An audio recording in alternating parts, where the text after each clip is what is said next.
8 months ago, almost 9 months ago, I watched this video on FNAF stuff because I was playing a lot of FNAF, and since then I've been kind of on a big break.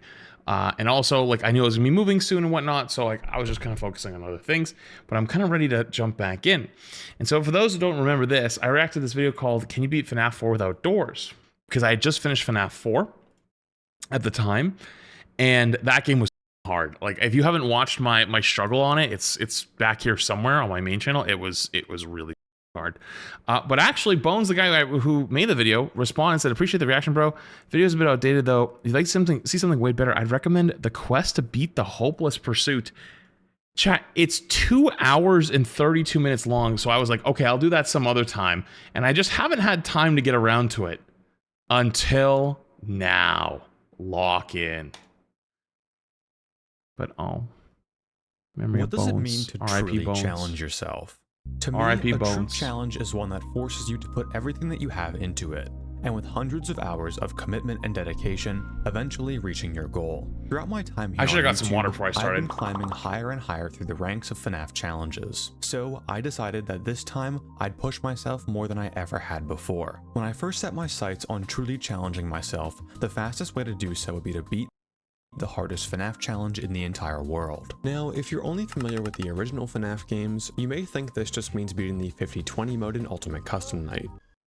So, point blank, I'm gonna be honest with you, I have not played Ultimate Custom Night. That's basically where I left off. I don't think I'm gonna play Custom Night because, like, it just seems like challenge mode. It's not like actually story stuff. It's like there's no goal. Like, you just constantly just keep going harder and harder, I'm you know? honestly making too big of a deal out of this whole So I figured I'd just go to security breach thing.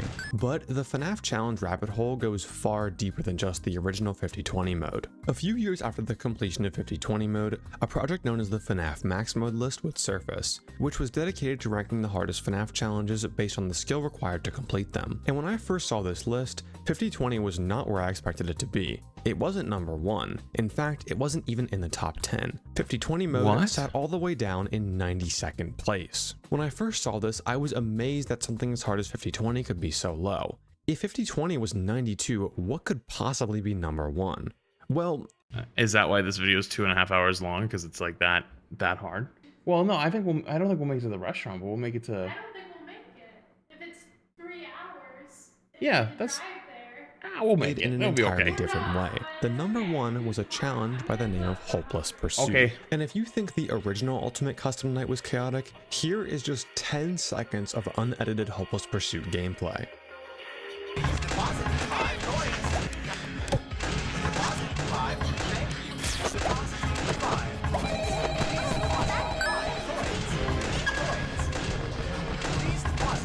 Is happening? The moment I saw this challenge for the first time and the prestige that came with it, I knew that one day it's like getting flashbanged by every game at once. Hopeless Pursuit, I had to first become familiar with Ultimate Custom Night and the various fan mods of it. You see, there's a lot of progression. Is it just tons of stuff happening at the same time? To even think about Hopeless Pursuit, since HP is a super buffed version of an already buffed version of 50-20 No Death Coin.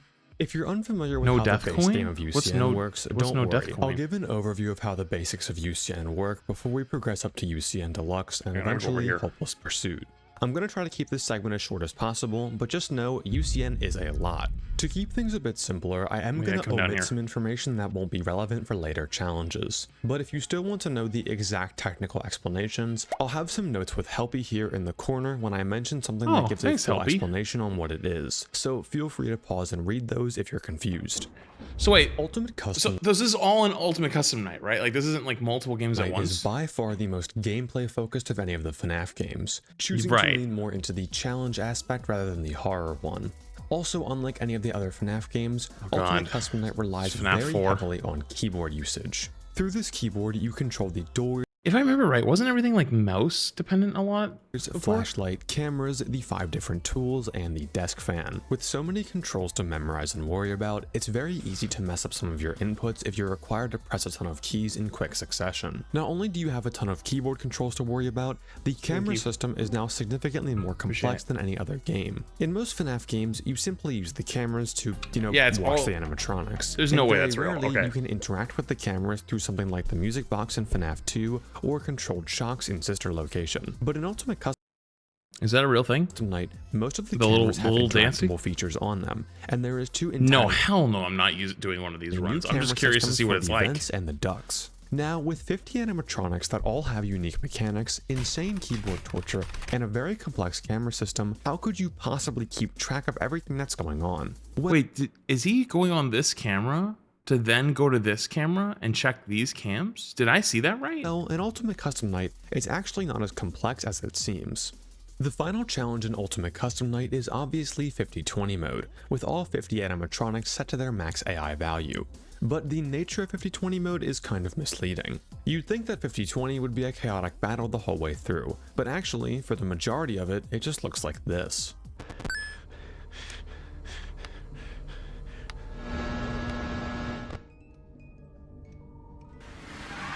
You see, for the majority of the animatronics in Ultimate Custom Night, they're completely countered by stalling mechanics. I was thinking about that. I was like, when I was watching, it's like, when I played last time, right? There was so many things that I felt like I had to like listen for or look for. Is it just timings? I feel like it's 99, like once you learn the game, like, or you play it like 100 hours, it's just timing. And the ones that aren't too much of a threat anyway. It's not actually the cues, right? Once you can set up these stalling mechanics, the majority of the night is spent pretty much idle in the office. There are two main types of stalling that are present in UCN, cam stalling and office stalling. Cam stalling is when you leave your camera system set on a specific camera, which will then freeze whatever animatronic is in that camera until you click off of it. Office stalling affects many more animatronics, and is the reason that we can somehow idle in the office for so long without anyone jump scaring us. Office stalling simply means that animatronics cannot initiate jump scares or enter the office until we pull up the camera monitor. With these stalling mechanics, 50/20 mode went from seemingly impossible to very doable by the average player. The strategy would simply go like this. You'd start the night, place one audio lure and one vent snare, then start coin farming. Now, coin farming is very important for later strategies, so we will go into how that works now. Coin farming can be done in two different ways. You can either go around from camera to camera and collect the Faz coins that spawn on each camera. I gotta move my camera again. BBJ, helpy.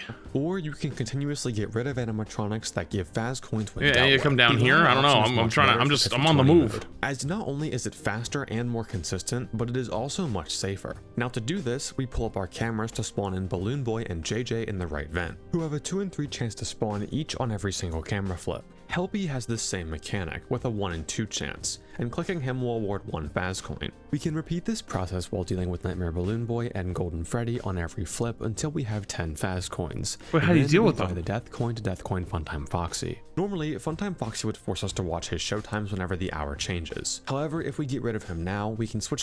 Oh, Helpy will be down there. Okay, he's not there right now though. I'll pause when he gets there. Stalling is used the most. Usually, we'd have to buy plushies throughout the night to deal with the corresponding plushie animatronics. But if we stay selected on camera 2, the plushie animatronics cannot move. There's a little more to it than that, but essentially, once you death... Oh, okay. Our first one's there. Hold on. Back up to the corner. When Funtime Fox... The other characters are dealt with using the GMB cycle, where you turn on the GMB on the intervals of 14 and 44, and have the power gen and fan on for the intervals of 1 second and 31 seconds. What the f? So you can just run out the ventilation until what does that mean? Out, get rid of Freddy and close the front vent to quickly... That's not real, is it? That's not a real thing? Cameras and reset the ventilation. Then keep office stalling and repeat that cycle until the night is over. The key takeaways here it is real. In base 50/20, we only have to interact with the ducts and vents one time at the very beginning of the night, and about 90% of the night is just sitting idle in the office. This was the first step in my ladder to Hopeless Pursuit, and I won't lie, despite its low max mode list ranking, it's now at 122 as of this video, LOL. Wait, so the hardest thing in the hardest game, 50/20, with literally all 20 or whatever 50 characters that are in the game, is the 122nd most difficult challenge? Is number 1 like doing everything on this list in order without dying? 20 gave me quite a bit of trouble. Wait, hold on, bro. What the fuck? What is that?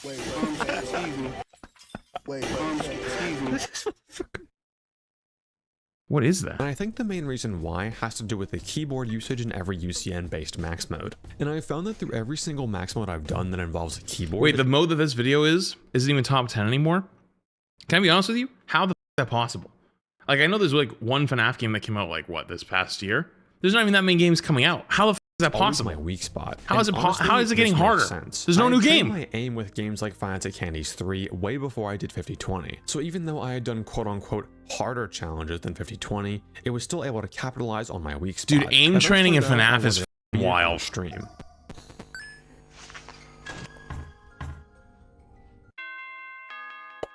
Ultra free challenge, what can I say?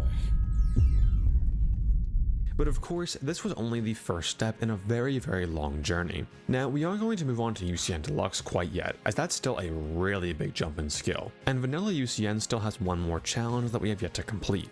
We may have beaten 5020, but we did use the death coin to erase funtime. I just realized we're still only at 7 minutes. We haven't even gotten to the actual challenge yet. We're introducing the challenges that are easier than the challenge. For most of the night. So the next this is literally baby mode. 5020 without using the death coin. On paper, the difference between 5020 and 5020 no death. It's a death coin though. That crazy. Functionally, you're only adding one more animatronic. However, it's very important to note that in UCN, animatronics are not weighted equally in difficulty. Honestly, you could take all of the duct characters, vent characters, and distraction characters, put them all together, and they still wouldn't be as difficult as just turning Toy Freddy or Funtime Foxy on. Think of it like this, rather than a linear difficulty curve that gradually increases at a steady rate as you add more animatronics, we instead have an exponential curve. Point being, the jump between 5020 and 5020 no death coin is arguably more than 020 and 4520. So wait, what's the death coin used to get rid of? So what makes 5020 no death coin so much harder than 5020? Toy Freddy? Well, we're no longer able to erase Funtime Foxy, so now we're forced to remain on his camera in Funtime Cove, which means that we can no longer cam stall any of the plushie animatronics, forcing us to like play the game past the first 30 seconds. Overall though, 5020 NDC was quite the jump from normal 5020 and required a lot more action past the first bit of the night. I used a strategy that was a bit more consistent and relied a lot less on luck, but I still ended up with around 30 to 40 Toy Freddy deaths before I ended up beating it, again on stream. GG, boys! Dude, that's so crazy. Like knowing all of these texts and all of these things, it still takes a lot of attempts to get through it. And that's about as far as vanilla UCN takes us, without that's before the AIs or green running. However, once players had beaten 5020 and 5020 no death coin, some took it a step further and wanted to beat UCN the intended way, without using any exploits like cam stalling and office stalling from before. Shooter 25 had beaten it this way by death coining Toy Freddy, and True Player had done it with no death coin at all.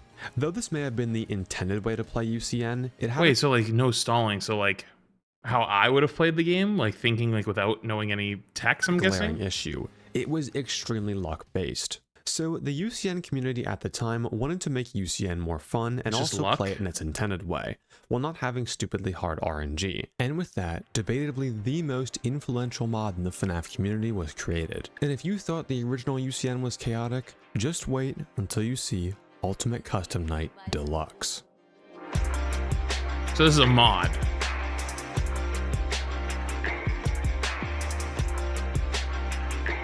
Bro, I saw him on the right side. Now, I'm sorry, that was a lot of setup and explaining vanilla UCN, but now we can focus on the main portion of this video with UCN Deluxe. UCN Deluxe is essentially a reimagining of UCN, with much more interactive— And that's what this is, the Hopeless Pursuit, right? Deluxe? And fair gameplay. Or is that the next level? Not always exactly fair, but pretty close. I should have checked. Did we go the same time? No? Wait, so we just went from baby to easy? Like we haven't got— oh god. He said the majority of this video, so I'm like, oh god. Dude! Fuck you. Stop. Dude, I'm lagging. So let's go over how UCN Deluxe changes the base game of Ultimate Custom Night. We'll go over how the game has been universally changed first, then we can go into some animatronic specific There's so many things happening on the screen, the game literally lags. UCN to Deluxe is pretty different. The most significant change from Vanilla to Deluxe is that now any kind of stalling mechanics have been completely removed. If you remember from Vanilla UCN, animatronics would just wait outside your office until the cameras were pulled up to either spawn or jump scare you. Well, now they simply do not care. And this goes for literally everyone. They just walk in? Anyone that was office stalled before will now just straight up jump scare you, and anyone that could only spawn with the cameras up will now just appear randomly. Wait, hang on. I still haven't figured out how you do the office stall. You just sit there and you look at them. Night length has also been increased from 4 minutes and 30 seconds to a full 6 minutes, with a perfect 1 minute to 1 in-game hour ratio. To compensate for the increased tool usage and extended night length, the power has also been changed so that 1% of deluxe power is worth significantly more than 1% of vanilla power, by a factor of roughly 1.66 times. The duct and vent systems have now also been changed so that you have to check them frequently throughout the night. In vanilla UCN, when you placed an you can just look at them without pulling a panel or set a vent snare, it would remain in that position until you placed it somewhere else. However, in UCN Deluxe, the audio alert and vent snare will now slowly fade over time, meaning you'll now have to go back and check both the duct system and vent system throughout the entire night. Now let's talk about some character changes. A big change in UCN Deluxe is that every character's intervals have been completely randomized. Just a sample of almost the entire cast at intervals before. You see, in vanilla UCN, so randomized, certain characters would always appear or jump scare on given intervals. For pretty much every character in the game, their technical info would always follow the formula of on X second intervals, X character has a chance to appear and jump scare you when the cameras are up. This is why whenever you watch a skilled vanilla UCN player, you'll hear them literally destroy the enter key for L chip on every 10-second mark,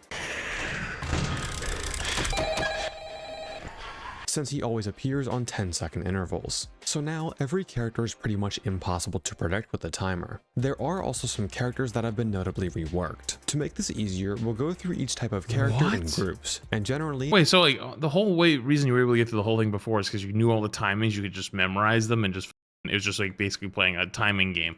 But now they're all different and they're all randomized. Like there's 5. There's no way, there's right? Office characters that you have to deal with when you're sitting in the office. So it's more than RNG now. It's like Omega RNG. Yo, Millisecond thing, tier 1. Appreciate you. Camera characters, which are characters that you directly interact with in the camera system. Door characters, which spawn at the doors and require you to block them off. There's progression characters, which require some sort of tool to be used to keep them at bay. And distraction characters. Before we get into the changes for each and all this, you're still playing a fishing minigame. That it would mean the world to me if you subscribed. It helps more than literally. You're literally playing a fishing minigame while everything's trying to kill you at the same time. If you're enjoying the video so far.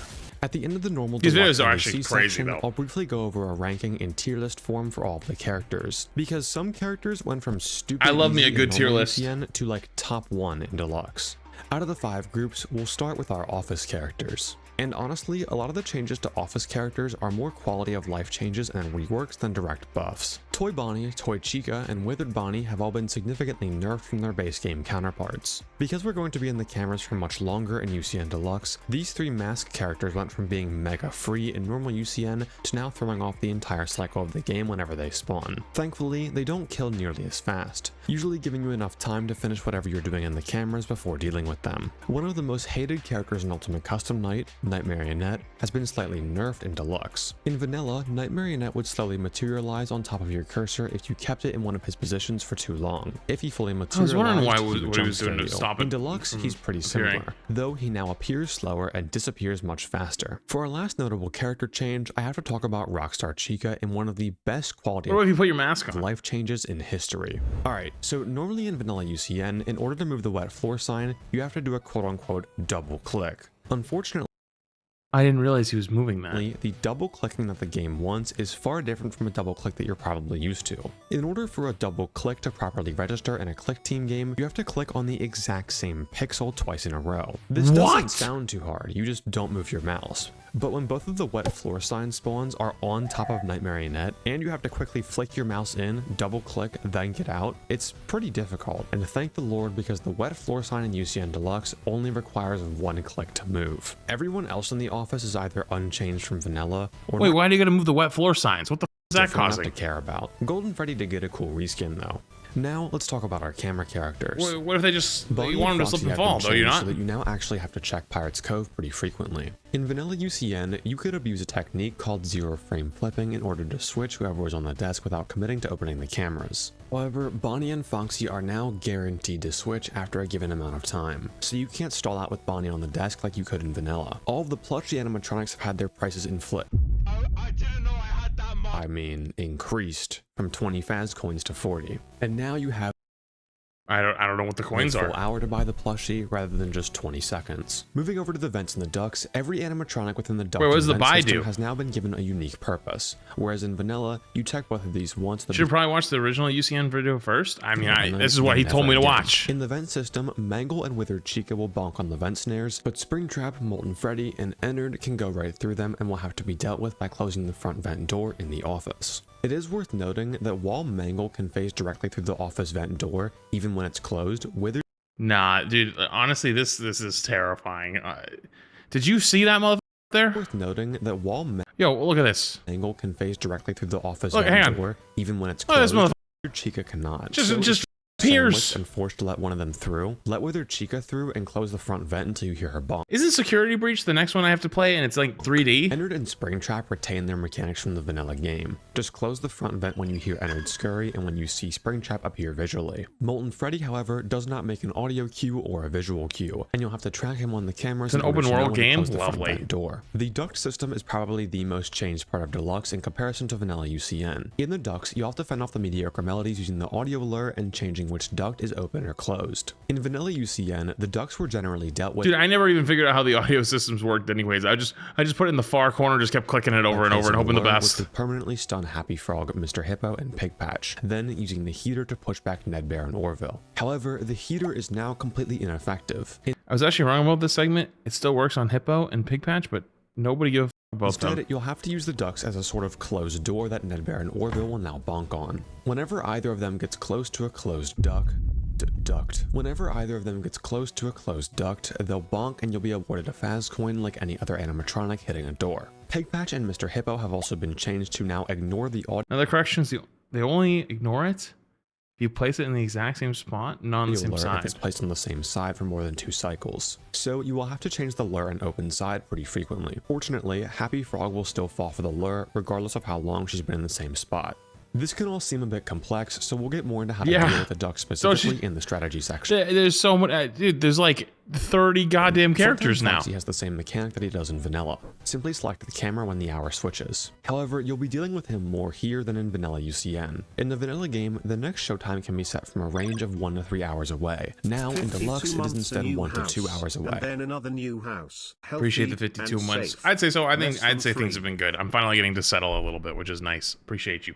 To balance this out, I was actually late today because I was trying to get some on his camera old and insurance stuff watching the canceled. cameras when the hour changed. In Deluxe, you now simply have to have his camera selected, so you can be in the office and it'll still count as watching him, which is a very nice quality of life change. All of the other camera characters work nearly identically. So it's always on the top of the hour, with some having slightly longer kill timers to balance out the increased cycle time in Deluxe. Now let's move on to our door characters. Door characters in UCN Deluxe will become a recurring theme for my weakness throughout this video, as now we're forced to deal with them throughout the entire night. While most characters are unchanged, just spawning whenever they want rather than waiting for the cameras to be up, Afton has been significant. Oh, so you have to actually close the door.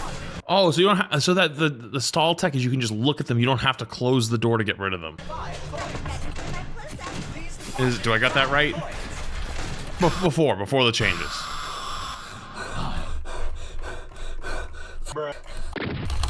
In vanilla UCN, Afton can only appear once per night, and compared to all the other kill timers for door characters, his is by far the fastest and most reaction based. There's a lot more technical details that make Afton really hard for this challenge, but they aren't really that obvious until Hopeless Pursuit. Instead of appearing once a night like in vanilla, he will now appear multiple times throughout the night. They cannot kill you if the cameras are not up. Okay, so like, but normally you'd have to close the doors to get rid of them, or at least I thought they would have to close the door, but you can just stare at them. Timer as he does in vanilla. So he adds a lot of keyboard chaos with the quick reactions you need to deal with him. While there aren't very many progression characters, in fact there's only 4 of them, they've all received pretty significant changes. You see, in vanilla UCN, the 5 tools in your office faced a similar problem to the animatronics. They are wildly unbalanced. The usual tool strategy for vanilla is known as the GMB cycle. Without getting too technical, the GMB cycle is basically having the global music box on for half the night, and then to break it up and recover power and temperature using the power generator and fan. Not only was this strategy very easy to learn, the GMB took care of every single progression animatronic by itself. Music box calms him down.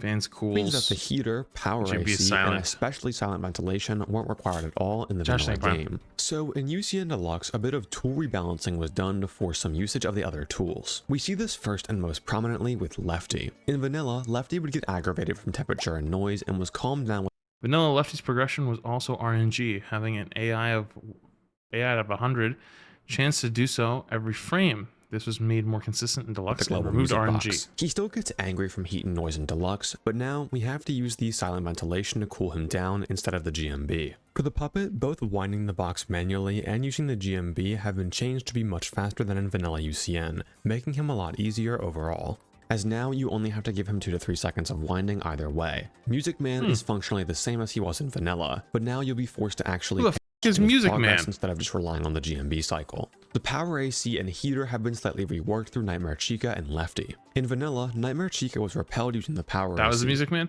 Wait, so hang on, are those people that are those animatronics that you would only see in Ultimate Custom Night, or they come up later as well? He's in Security Breach. Okay. But in UCN Deluxe, but I thought Custom Night was before Security Breach. Power AC would be kind of overpowered. It cools the office ridiculously fast, barely makes any noise, and like any other tool, only takes 1 bar of usage. So now, Nightmare Chica is repelled with the heater instead, forcing you to heat up the office. Power AC usage is also discouraged, as it now aggravates Lefty. So generally, you only want to cool down the office through the power generator and fan. Speaking of temperature, using FNAF 6, is that Security Breach, or is that a different one? Jacko Chica has been straight up buffed. In vanilla, Jacko Chica oh my god, that thing's terrifying. Progression was also RNG with good enough luck. You could even survive the whole 120 degrees. In Deluxe, you can barely reach 100, as there's no RNG. Significantly faster if the office is ever over 90 degrees. Lastly are the Pizza Sim is FNAF 6. Distraction characters. Oh, I didn't know that. Distraction characters, or at least no, sorry, maybe I did know that. I might have forgot that, but I didn't know he was in it. I don't remember that. To their vanilla counterparts, minus the universal random interval changes. Though we do have another quality of life change in the balloon from Trash and the Gang, who is now much more transparent, so you can actually see the cameras, unlike the vanilla game. That's it for the main roster, but if you're familiar with 5020, you know there's actually 56 characters in the night, not just 50, as Zor will add 6 secret characters. Just like vanilla, Zor will be guaranteed to appear in 5020. However, in Deluxe, Zor spawns technically aren't guaranteed in 5020. He has a 1 out of 2 chance to spawn every 10 plus 1 seconds, and can spawn at 251 at the very latest. The chance of not getting Zor in 5020 is 1 out of 131,000. he will always spawn at 11 seconds, so there's no RNG with when the characters will spawn. The biggest buff the Zor characters received was how they spawn. In vanilla, besides Bonnet, the Zor characters would only spawn once, and once they were dealt with, they were gone for the rest of the night. In Deluxe, however, the 5 secret characters that only spawn once have now received the Afton treatment, and will now continuously respawn throughout the night. With all of these changes and rebalancing, not only is Deluxe much more interactive in its camera and tool usage, it is also way harder. If we go back to our ladder chart here, you could say that— yeah, because it sounds like you didn't have to actually use all the mechanics. You could only use you wanted to use like 2 or 3 and then stall it out, but now you have to actually do the 100 buttons. From 5020 to NDC is about 3 times. So NDC is 3 times harder than normal 5020. Now, jumping from vanilla NDC to deluxe NDC, that's easily a 3 to 5 times difficult. Dude, this screen scares me. The Ladder Hopeless Pursuit, 3 to 5 times UCN Deluxe, 3 times UCN 5020 NDC. What? Multiplier. And deluxe NDC to Hopeless Pursuit. Oh, and this isn't even the hard version. Like, there's another level beyond this eventually. We'll get to that later. So with all of these character changes, what does the strategy for Deluxe even look like? And it seems no death coin. With 56 total characters active, you may think that dealing with all of them would be really confusing. But don't worry, 90% of the time, there's 2 more levels can be dealt with using a consistent cycle pioneered by none other than Brayden. 5020 and 5020 NDC share the same cycle, but depending on who you deathcoin, the cycle does change a little bit. The deathcoin roster is the same as vanilla, as you can only deathcoin 6 of the most key characters in the night, those being Bonnie and Foxy, Puppet and Chica, Rockstar Bonnie, Toy Freddy, Funtime Foxy, and Lefty. Unlike vanilla, all deathcoin routes here are viable, so choose whoever gives you the most trouble, but I personally recommend you deathcoin Puppet and Chica, since Puppet adds about 2 seconds to each cam cycle, and Chica is very inconsistent and hard to hear when starting out. When entering the night, you want to first hold down the spacebar, just like vanilla, but do not turn on the power generator, as this will make Music Man very angry very quickly, and we're going to have to keep him as calm as possible for the camera cycles when cooling down the office. Similar to vanilla strategies, we're going to enter the ducts and place a lure in the middle left. Now we want to begin coin farming. Coin farming in Deluxe has been tweaked a bit to allow the player to farm more coins. Helpy, BB, and JJ will all spawn on every single flip, every time, guaranteed. So you gotta click on them? What happens if you don't click on him? Does he kill you? For coin farming in Deluxe, it is highly recommended that you learn maskless coin farming. Maskless was originally implemented in runs of 50-40 mode in vanilla UCN. No, he just and gives takes advantage coins? of Golden Freddy's lenient kill timer in the 50-20 Golden Freddy takes exactly 1 second to kill you if you don't put on the mask or flip the camera office. out. Instead of putting on the mask And he's just every time camping you? you? Pull up the cameras, instead just pull up the cameras again before Golden Freddy even has a chance to kill you. You can take this a step further by moving your mouse and clicking things in the camera monitor while you coin farm. While this technically isn't required, we're going to need a lot more Holy coins in vanilla frames! UCN, and especially later on for Hopeless Pursuit, you're going to have to get really good at coin farming. The more coins you get, the better. At the 14-second mark, you're going to want anywhere from 20 to 30 coins. If Foxy spawned on the desk when the night started, make sure you also work a Foxy check in there. How are you supposed to see that? You're coin farming. Now, once Zor has shown up, stop coin farming and enter the cameras. Head straight for the music box, wind the box fully, then place a lure in the same spot as before. Place a snare in the left spot, deal with Toy Freddy. What did that say? We place it in the right slot?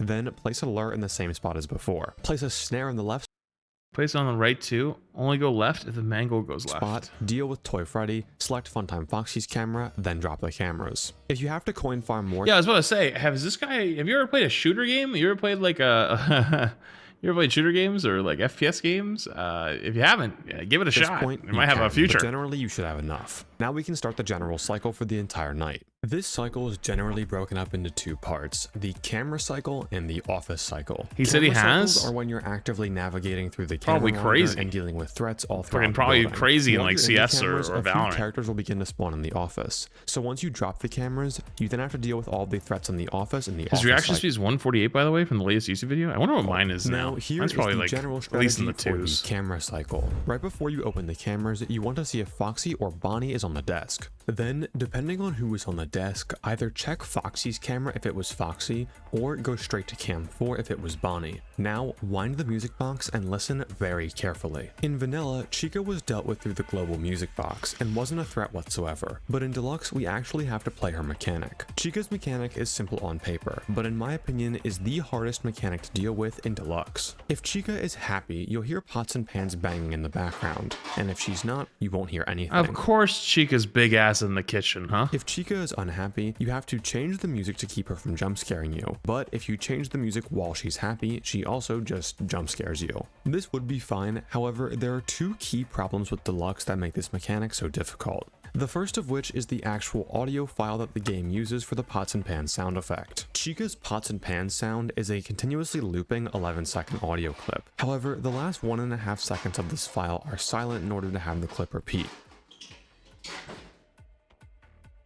Oh, so it's hard to tell if sometimes you'll she's be not listening for happy Chica anymore. during this 1 to 2 seconds of silence, and you'll think, oh wow, that's dead silence, I should probably change the music. And then you die because she was still happy.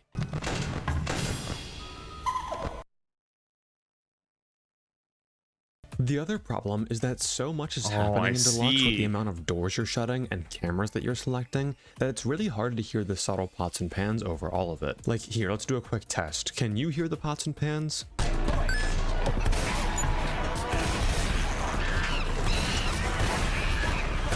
Okay, I was actually gonna try. As you're winding Okay, the box, that's messed quickly up. glance at the temperature for the building. Both Jacko, Chica, and Lefty Hey, yo, will get zoom angry in. if the temperature gets too high, and generally, we never want the temp going over 80 degrees. So if the temperature while you're winding the Are you box playing this is level? Hell no. Absolutely not. 65 degrees or higher, turn on the power generator. I'm going to sit and I'm going to be in awe of how much effort this takes. And I'm going to go, that's really impressive. I ain't trying that. And fan. In UCN, every item that you turn on will add 1 usage to your power. So if I have 2 doors closed and the fan on, I'd be using 3 usage. Now, turning the power generator on will subtract 1 usage from that counter. Power isn't too hard in NDC Deluxe, but generally speaking, we only want to have 1 usage on at all times. So if we had the power gen and fan on while we're in the cameras, functionally, we'd still only have 1 usage, because the power generator cancels out the fan's usage. Once you finish winding the box and change the music if need be, make your way to the duct system. The ducts are generally one of the most confusing systems for newer players, but I think I have a general explanation. It's confusing that to might me help. right now. So think of the audio lure as a temporary wall rather than an actual lure. and the closed duct as a permanent wall. Now, whichever duct has Orville or Nedbear close to it, you need to change to closed. Then you always want to have the lure on the same side as the open duct to act as a temporary wall. Remember that Mr. Hippo and Pigpatch will get tired of the audio lure if it's placed in the same spot for more than 2 cycles. So if you can, always change the lure and ducts around. It is a bit easier to differentiate who is who. That does actually make a lot of sense. That was a good explanation. The ducts and the vents. Once you've dealt with the duct system, make your way to the vents, which are a lot simpler to deal with than the ducts. You're only really looking for 2 animatronics, Withered Chica and Mangle. Remember that Withered Chica and Mangle are dealt with through the vent snares, and everyone else is dealt with through the door. So you want to recognize where Chica and Mangle are and place the vent snare on whichever side you think they're closest to. Did you guys hear that?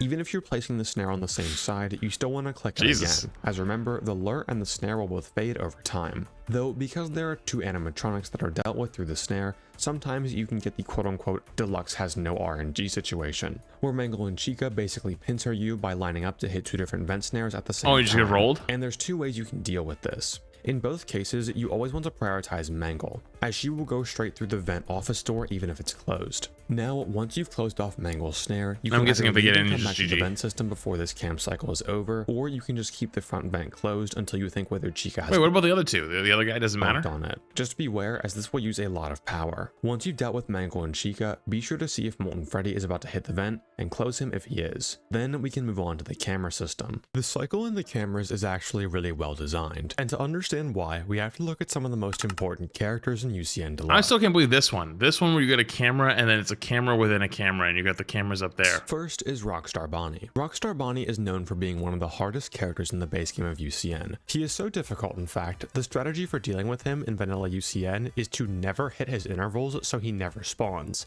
And if he does, you just reset the run because it is not winnable. But here, he's always going to spawn. His mechanic from the base game remains unchanged though. Once he spawns in, you have to find his guitar on the cameras, then click it to grab it. The guitar will always spawn in either the left hall, right hall, Toy Freddy's camera, or Funtime Foxy's camera, so we can add those to our list of cameras to check. It will always be in the bottom left corner of each of these cameras. So as you're mousing through the cameras, keep an eye on the bottom left corner of the screen for the guitar. And this works out perfectly for us, as every threat that we have to deal with in the cameras is in these 4 cameras. So once you're done with the vents, first check the right hall, then the left hall.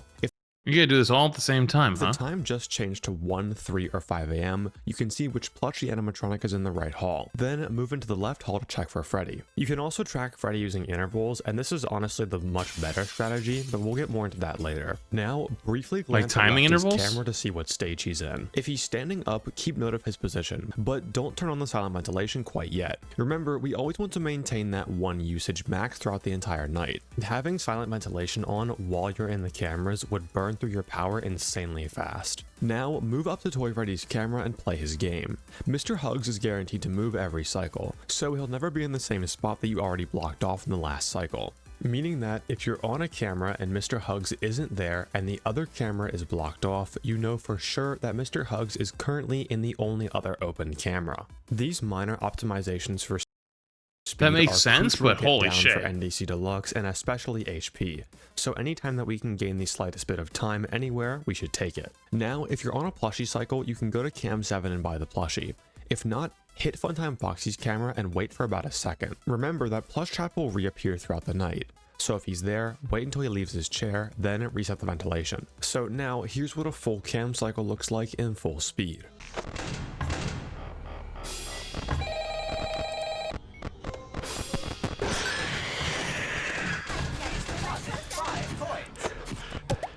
Now we're ready for the office cycle. That was 1 cycle of just cameras? Which is significantly shorter and easier in my opinion. As soon as you drop the cameras, remember what stage Lefty was in earlier. If he was still sitting down, just turn off the power gen and fan with 1 in space. But if he was standing up in cam 3, right as you drop the cameras, press 2 and then space to both turn on the silent ventilation and turn off the fan. Since we're no longer in the cameras, using silent ventilation here will only cost us 1 usage while soothing Lefty and working to keep the office a bit cooler. Now, once we're in the office, throw on the mask immediately for any mask characters that may have spawned and Golden Freddy.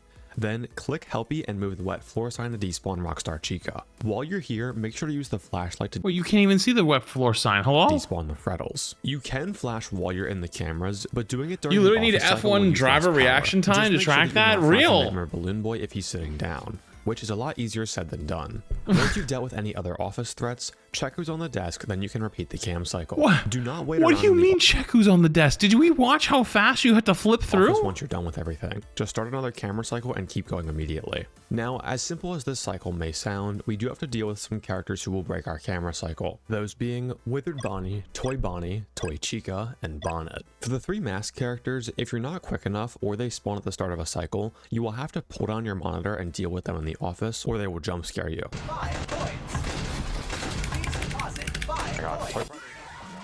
Get as far as He you can literally into a misclicked cycle by 1 fucking second. just before GG. you die, then put on the mask. A general guideline here is that if you're finished dealing with the vent system, you can always finish the cycle fully before they jump scare you. But if you're not there yet, you're gonna have to break your cycle and deal with them. Once they leave, deal with everything that spawns in the office on that flip, then flip back up, finish the camera cycle, and continue with the normal office cycle. This is by far the hardest part in NDC Deluxe, as you'll have to adapt on the fly to a masked character breaking the cycle.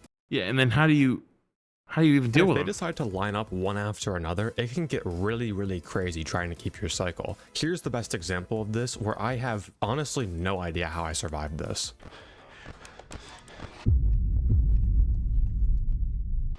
Okay, Deluxe has no RNG. Alright, okay. Hello? Hello? Bro.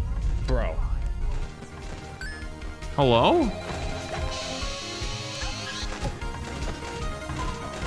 The wet floor sign just goes the other side. Dude, You gonna move it holy back shit, again? That was like two. That was the 2 bad instances Deluxe RNG in 1. That was bro. Oh my god. I could not tell you what the happening. I genuinely Bonnet is couldn't. the same as these masked I don't have a characters, clue. but she moves slower when you're in the cameras. So you can usually finish a camera cycle in time even if she spawns at the very start of the cycle. Then click her at the far left of the office. If you don't think you're fast enough, you can flip down mid-camera cycle anyway, click her nose, deal with everything in the office, then finish the camera cycle. Now, that was a lot, and this was quite a jump for me in learning this max mode and eventually beating it. We've been talking a lot about the strategy for UCN Deluxe and how it works, but now that we understand 5020 Deluxe, let's talk about how hard it is and my experience with it. So right away, let's get some idea of how hard this is by comparing it to other stuff that I've done on this channel. If I had to list my hardest FNAF achievements that I've made videos on for this channel, I'd probably say the 1 million Faz rating FNAF 6 playthrough, the worst luck sister location FNAF 6? So like the pizza sim. What I'd the f is probably this? say the I don't remember this. 1 million Faz rating FNAF 6 When the f do we see this? playthrough, the worst luck sister location pre-patch, rat and cut all challenges with OG laser pointer, and the FNAC gauntlet. And honestly, with the exception of the $1 Is it a million minigame? Faz rating playthrough, NDC Deluxe completely destroys all of these. And the average run in the FNAF 6 challenge was 2 hours long, whereas NDC Deluxe is only 6 minutes. And I think the most obvious reason for why UCN Deluxe was such a shock Oh, for it's mods? difficulty for me is the addition of what the max mode community calls keyboard torture. You see, in other FNAF games, the most important skill is usually your aim. And trust me, your aim is super important here too. In fact, most players list UCN Deluxe as one of the most aim-based games out of the FNAF max modes. But I didn't have a problem with aiming, since I had done challenges that were entirely aim-based before in Five Nights at Candy's 3. But the amount What the f is 5 Nights at Candy's? I just watched this guy playing Kovacs in FNAF. I'm so keyboard confused. interaction that you have to constantly worry about in Deluxe was extremely hard to get used to. And I think we can see this best Oh, it's a with the fan game? distraction Okay. and door characters. Let's take 2 distraction characters as an example, L-Chip and Lolbit. Now in vanilla UCN, L-Chip is very easily tracked with intervals, and Lolbit appears so late into the night that you're already in the office stalling portion of the game by the time that he appears. Both of these characters require you to take your hand off of all of your door and tool keys, and move it the whole way over to LOL in the case of Lolbit, or enter in the case of El Chip, which sure is fine normally, but in Deluxe, where characters are constantly appearing at your doors, it can be hard to get your hand over there that fast, then accurately move it back to close the door on a different character. If you throw someone like Afton into the mix, who only gives you a little over a second to react to him crashing through the vent, you can see how this becomes a problem. Dude, I'd be crashing out the whole way from the right side of the keyboard back to the W, A, S, and D keys, then press F before he jump scares you. Thankfully, honestly, because where it is, the king. Y'all appreciate it in the 19 months. Dude, if you had a half keyboard, maybe, right? You have a half keyboard, and then you put your mouse right next to it, so you can just like move your hand off your mouse. I don't know if that's worth it. There was a workaround for this keyboard torture. In the UCN Deluxe menu, if you click the small gear next to the Go button, you'll actually be able to change your keybinds for everything in the game. Oh, you can. This is something that I feel was lacking from vanilla UCN, and it is super useful here. I was typically fast enough with my enter presses to get rid of El Chip, but Lolbit really gave me a lot of trouble. So I asked my coach for UCN Deluxe, Firefuel, what keys I should rebind for Lolbit, and he said Q and E. This took some time getting used to, and I had a few deaths to instinctively spamming LOL when he appeared, but eventually I was able to get used to Q and E, which made the keyboard chaos a bit more manageable. Fuel had also said to rebind L Chip to left shift instead of enter, but this was a habit that I really couldn't break yet, and I was so fast with my enter presses that honestly, I didn't really feel that making the change was worth it. I mean, that's smart. I mean, like a lot of times, if you are comfortable with the keybind already, it's better not to change it, at least in other games. There were some other characters that just gave me a bit of trouble. I said earlier in this section that I'd make a tier list for some of the hardest characters, so Fuel and I cooked up an NDC Deluxe I love me a tier list. At the top, to no one's surprise, are the masked characters. When masked characters force you to deal with them mid-camera cycle, sometimes it's really hard to readjust and get back on cycle, especially if there are any other office threats that are present when you drop the cameras. Toy Freddy was also somewhat challenging, just because of how small his game is. It's pretty difficult to move your mouse in such a small space so quickly in order to play this game consistently, and it can definitely be a big time waster if your aim isn't that good. But honestly, for me, none of these characters are what was causing me to lose. What if you're blind? What if you just can't see very well? I feel like I can't see the monitor within a monitor very well. My keybinds to have better control with Lolbit. I didn't have too much trouble with aiming or dealing with the door and distraction characters. Funnily enough, the character that gave me the most trouble was actually FNAF 1 Freddy. Freddy is the only character in NDC Deluxe that works on intervals. Every 50 seconds, you just close the left door for 1 full second until he leaves. But for some reason, I just could not comprehend these intervals while I was dealing with so many other threats. I had to beat the Freddy intervals into my head and always memorize 50, 140, 230, 320, 410, 5, and 550. But there was one. Is there a timer on screen actually for what time it is in the game? All the other challenges that I've done in videos so far. See, normally I haven't been paying attention to the Bones 5 video, there's a period where I'm just miserable after trying to attempt a challenge for so long. But here, that didn't really happen with NDC Deluxe. I had played it in the background while I was making the FNAF 6 Millionaire Challenge video, and honestly, the game was just super fun to me. I liked how it rewarded speed, and I thought the cycle was pretty fun. And honestly, I hadn't had this much fun filming a video since the Rat and Cattle Challenges video. I had a pretty funny strategy. Oh, I see it. I see it. There is actually a full timer. Well. Usually, players would build up by beating 40-20, then 45-20, then maybe 50-20 with Death Coin, or 50-20 without Zor. I just said, screw that. I'll learn the cycle for NDC Deluxe, and then just jump straight to that. And surprisingly, even without any build-up whatsoever, there weren't too many walls where I was just stuck and not making any progress. I'd been making That's actually super impressive. I feel like I'd be losing my goddamn marbles. Into December, and luckily my progress coincided perfectly with a charity event hosted by my good friend Vonnie for Thankmas. So I decided to raise for his charity with an NDC Deluxe stream. If there was any time to beat NDC Deluxe and have a new hardest max mode, it would be now.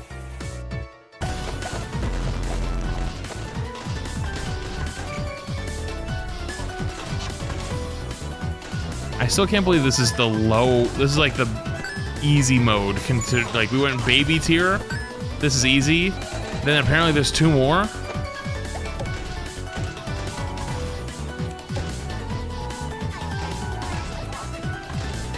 I cannot believe what I'm witnessing.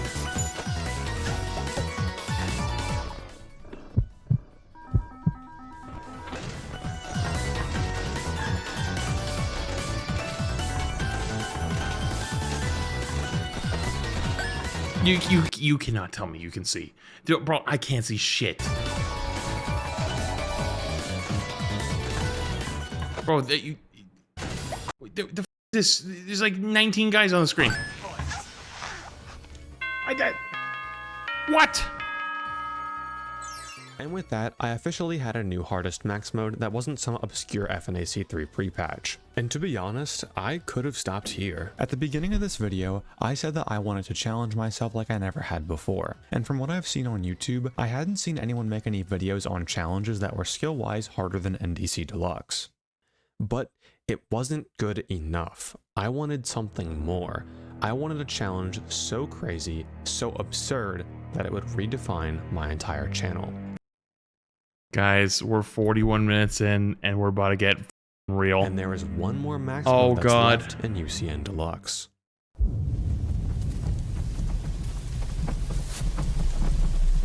Like, I get wanting a challenge, I really do. But holy shit, the amount of pain that this must bring.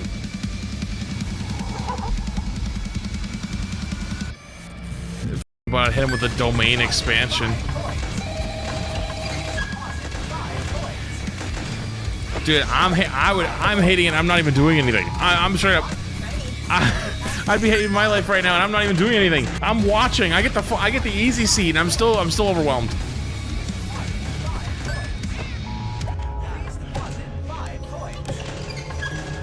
Like, Chad, look at the screen right now. Look at the screen. There's like 1, 2, 3, 4, 5. I can't even tell how many dudes are back here. Okay, well, remember before how I said 5020 Deluxe NDC could be about 3 to 5 times harder than vanilla NDC? Well, Hopeless Pursuit could be anywhere from 10 to 20 times harder than NDC Deluxe. So, just for fun, let's go back to 5020 and really see how far we've come. If we lowball the difficulty multipliers, that's 3 times 3 Dude, we're power scaling 10, FNAF. making Hopeless Pursuit 90 to 100 times harder than normal 5020 mode in vanilla UCN. So how hard is So the hardest game mode in the hardest game, main series game, is 90 to 100 times less challenging than what he's about to do. Pursuit? Well, you could take pretty much every FNAF challenge that I've ever done, and compared to HP, they mean literally nothing. FNAF Lock, Rat and Cat All challenges, 1 million fast rating in FNAF 6, 4 games at once, 6 hour 420, they aren't even a speck compared to the monster of HP. For new viewers, this is my interpretation of Cassidy from the FNAF lore. She was first seen in the animation during the UCN AI breakdown video, and is the main antagonist of UCN. So here, I redesigned her from the end tag for HP. The reason why Hopeless Pursuit is so much harder than NDC Deluxe is because almost every character has received buffs in one way or another. Every character that would handicap you for missing them or incorrectly dealing with them will now always result in death. If you watch Bonnie on the cameras instead of Foxy, well, your cameras are permanently gone. BB or JJ get into your office, permanently? your doors or flashlight for the entire night. Miss YC, you can never open the cameras ever again. If you miss Phantom Mangle on the cameras, she will literally stay in your office forever. And Phantom Balloon Boy doesn't even kick you out of the cameras, he just straight up kills you now. Point is, everyone has been cracked out of their minds, and this whole mode feels like a Kaizo version of UCN. So let's go over all of the Hopeless Pursuit changes. We'll do this in the same way that we went over the we had to do Emerald Kaizo at some point. Changes by the 5 different Radical Red was characters. But this time, whenever we talk about a character, I want to give them a difficulty ranking, as the difference in difficulty between characters is a lot more important. Tier 1s are the hardest. Hopeless Pursuit than an NDC Deluxe. But before we can talk about characters, there are a few universal changes that we have to go over. The moment that you spawn in, you might notice, I only have 60% power. Thankfully, we don't just have 60%, that just wouldn't be possible. In fact, the Green Run world record for normal NDC Deluxe is 38%, held by Pyrus and Almohadales. So with how much we're closing the doors in HP, there is no way we'd be able to survive that. Thankfully, Rockstar Foxy has been reworked to give us more power. In vanilla UCN and UCN Deluxe, Rockstar Foxy would rarely spawn, and if you got lucky and he didn't jump scare you immediately when you clicked Me Bird, 5 points. Please deposit 5 points. Please deposit 5. Yeah, Thank you you for win some, depositing didn't you? 5 So points. clicking the bird gets you more power? Oh. Yarg, you play JK. with fire, and sometimes you get burned. he'd give you 4 different options you could choose from that would Imagine help. making a mod for a harder game to make it harder, then they make a mod to make that version a little easier, then make a mod That's even harder than both of those. They're needing one more mod to make it even harder, and this guy beats all of those and says, "Nah, I need a harder mod."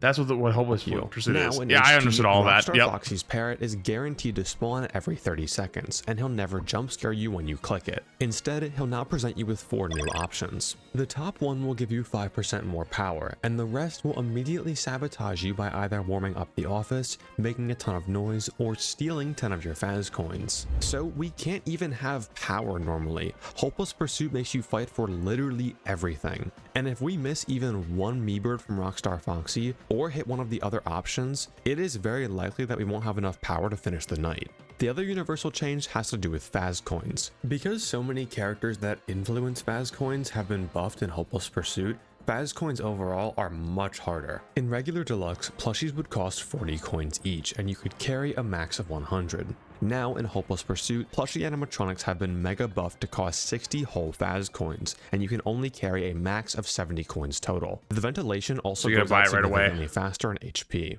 And in order to maintain good visibility, you'll have to reset it twice per camera cycle. But there are a lot more changes on the character side of Tier 1's literally impossible? That's a lot of literally impossible. When we talk about each character in a group, I'll give them a tiered difficulty ranking from 1 to 5. We'll go deeper into the tier 1 characters specifically after we're done with all of the changes, as they are all like insane. But just know for now that literally everyone in HP is difficult to some extent.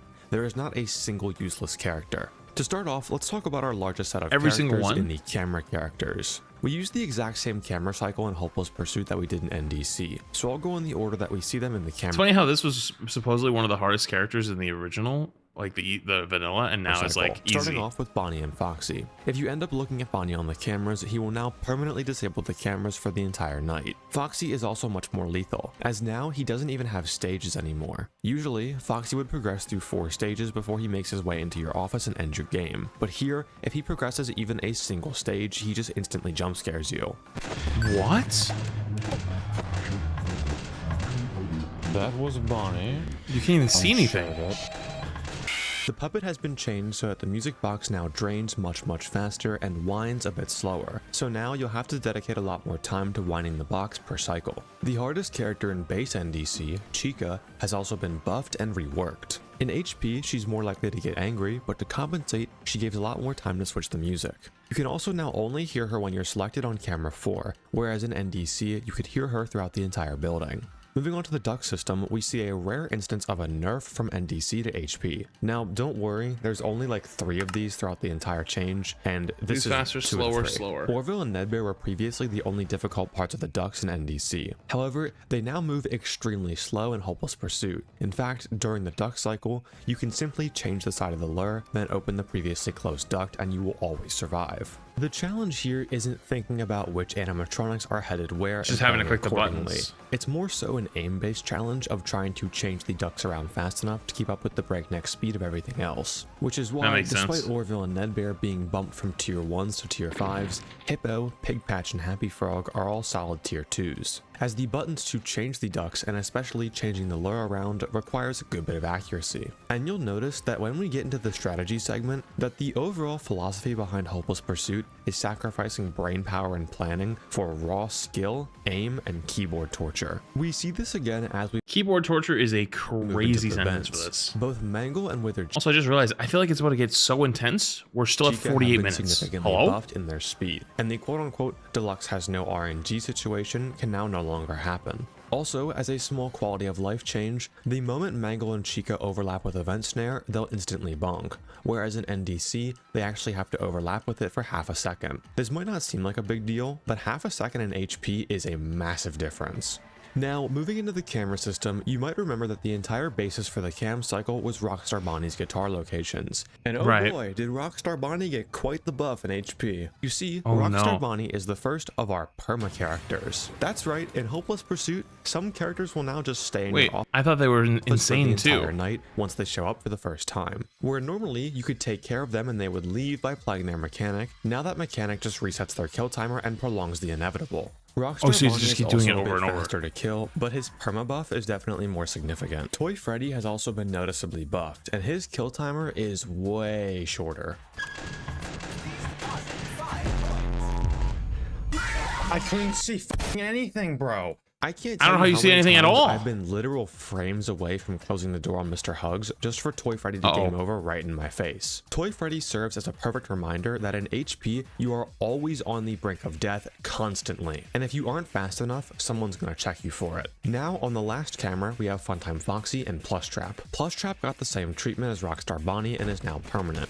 And Funtime Foxy now has a showtime every single hour. Before we here's to 10 mil as the next Yo, thank you. Appreciate it for the big 15 months. Much love, dude. Of characters, there are 2 camera characters that have been heavily buffed from NDC. So is there a lot of RNG with this as well? As you open the cameras, or is it just like raw skill? Giving you 1 second to hit the camera button and despawn her. Thankfully, the camera button is pretty large, so she's not that terrible. However, her partner, Phantom BB, has gone from completely free to a high tier 1. Phantom BB can randomly some RNG but pure skill as you're moving through them, and only gives you 1 second to react and click the same camera or switch cameras to make him disappear. Not only is his kill timer insanely fast, but if you fail to get rid of him, he just straight up kills you, with a completely custom jumpscare animation unique to Hopeless Pursuit. He combos very well with Rockstar Bonnie and Phone Guy, as your brain wants you to click on the items that you have to get, so you don't... Have we met this guy yet? Because I realize that Phantom BB is there until it's too late. I don't remember him.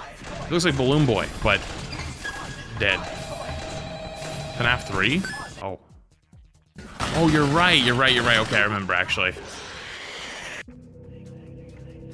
As you're moving through the cameras, you'll be constantly harassed by the moldy guy. Yeah. Door characters. I would say that this entire group in NDC was the easiest of the 5 categories, as they generally didn't spawn much. However, in HP, my god.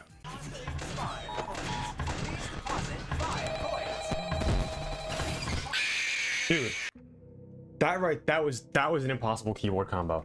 That was a. Do you think he still gets jump scared by it? Impossible or keyboard like combo. Just you can't tell me a single sequence of inputs that you could do to win that. There is literally no way. Alright, let's get some of the obvious ones out of the way. Nightmare and Nightmare Fredbear desensitized? Yeah, I agree. Insane in Hopeless Pursuit. Nightmare went from appearing at the door roughly every 25 to 30 seconds to now appearing every 3 to 5 seconds. I'm sorry, did I say every 3 to 5 seconds? My bad. I must have been misinformed. He can appear every 2 seconds. Every 2 seconds he can appear. Fredbear is the same, but appears slightly less. These 2 alone make up so much keyboard clutter and make it extremely difficult to remember if you have a door closed every or not. 2? Ballora and Afton also appear a lot more frequently, but nowhere near as much as Nightmare and Fredbear. Our vent characters, Ennard, Springtrap, and Molten Freddy, also appear more frequently, but generally aren't that threatening. Now, the last 3 door characters have been reworked a bit. One in an honestly great change, and the others in the most infuriating way possible. Freddy actually got a pretty good change. In base NDC, Freddy would arrive at the door roughly every 50 seconds unless you were burning the building down. Once he was there, you'd have to close the door for 1 full second until he left. Though 1 second might not seem like a lot, it definitely feels like it, as every other door character except for Afton, because he's a little weird, will always leave the door after 0.5 seconds. And honestly, this kind of threw off the entire rhythm when you were playing NDC, and just felt a little weird. Freddy's intervals are also like impossible to remember. There's always so much stuff going on that you are bound to forget at least once. Oh yeah. I'm surprised there's not more forgetting actually. Pure greed, by the way. Challenge where I have to buy all plushies plus DC and have 100 coins left over in NDC Deluxe.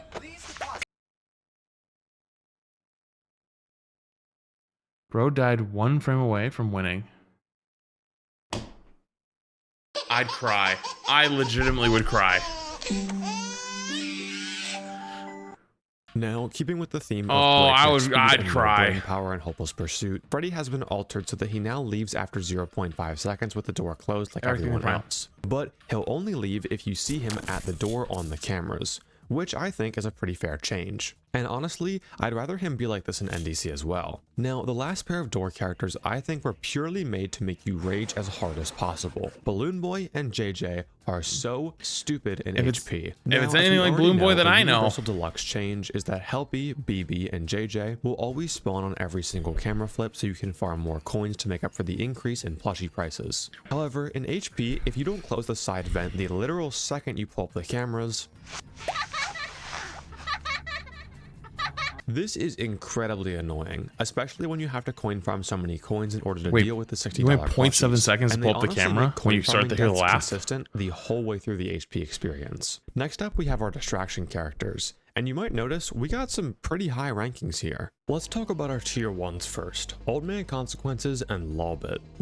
I thought this was just visual clutter. This is an animatronic? What I think is most interesting about these tier 1s is that they're only ranked so high purely because of the game mode itself, not because they were actually buffed. I mean, OMC's lock is permanent, but you were pretty much dead if you locked your cams in NDC anyway. What makes OMC and Lawbit so difficult is that they take up your most crucial finger for the keyboard. Oh, because you just type LOL. Let's look at a basic layout of all the keys that you have to press constantly in Hopeless Pursuit. Now you'll notice that 5 separate keys for the right door, right vent, heater, Lawbit's E keybind, and OMC are all occupied by the left index finger. Most people would deal with OMC by spamming the C key until you catch his fish. But spamming the C key would mean neglecting everything else that your left index finger has to do. And in that time, it's very likely that someone that needs one of those keys can spawn and completely end your run. We'll get more into keyboard hell later in the strategy and my experience sections, but just know for now that distraction characters suck in Hopeless Pursuit. There are some other distraction characters, but honestly, they just mess up your screen for a second or two and don't do much else.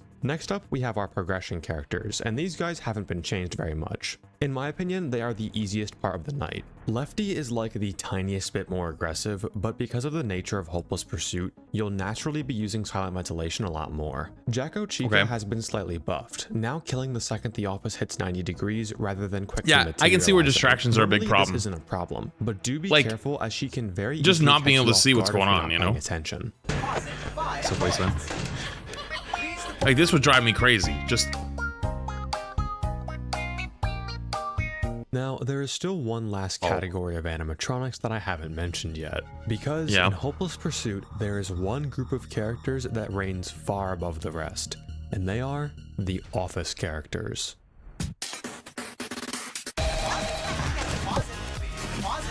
Oh my god. Dude, how are you supposed to even see them?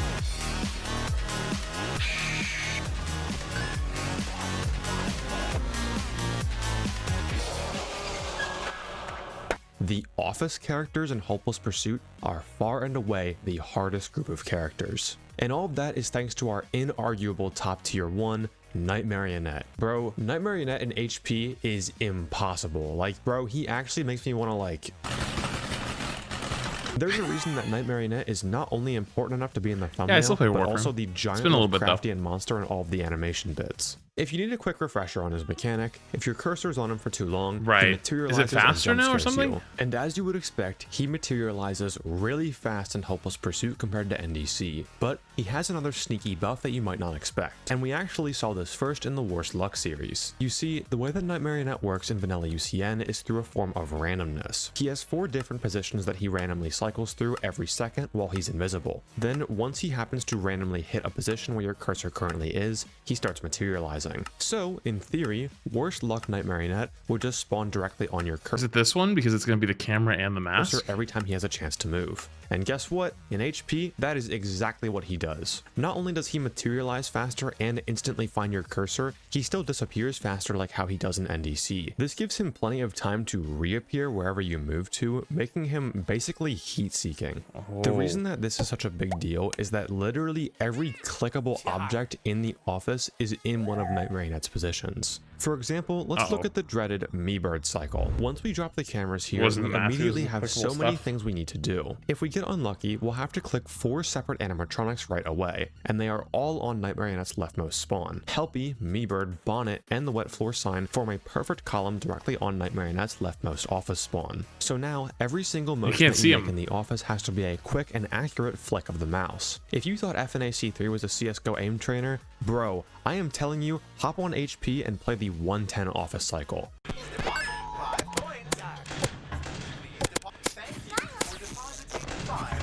Dude, that's not even aim training. That's something entirely different. This is memorization aim training. This isn't just learning how to aim. This is how to learn how to aim with a blindfold on. Hello? Usually, misclicking him once will result in you getting jump scared by him. In NDC, getting jump scared by Helpy would just slightly agitate Music Man, but on HP, Helpy will send Music Man straight to his last and most aggressive stage. Scrap Baby has been altered so that if you shock her when she isn't looking up at you, she steals 20% of your power. So unless your name is Bulan25, it guarantees a power out death.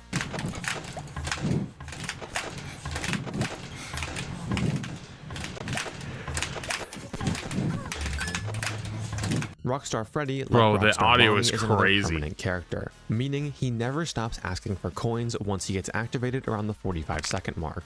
So paying him will just reset his kill timer, not actually satisfy him. His pay button is also right in the center of a Night Marionette spawn and a mini arena spawn, and honestly, with all the visual distractions, I had a lot of difficulty trying to hit it. The last office character that I want to go over is one that you probably wouldn't expect to be a tier 1, but honestly, I'll argue that Phone Guy is one of the hardest characters in Hopeless Pursuit.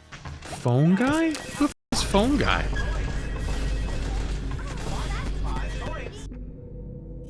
The phone? The phone just ringing in the corner? Now, this is going to get a little bit into conspiracy theory phone territory ringing in the because corner? I haven't looked into the UCN Deluxe code at all, but I swear the Phone Guy spawns in Hopeless Pursuit are always really bad on purpose. Now, the only reason why I listed Phone Guy as an office character is because of this spawn right here.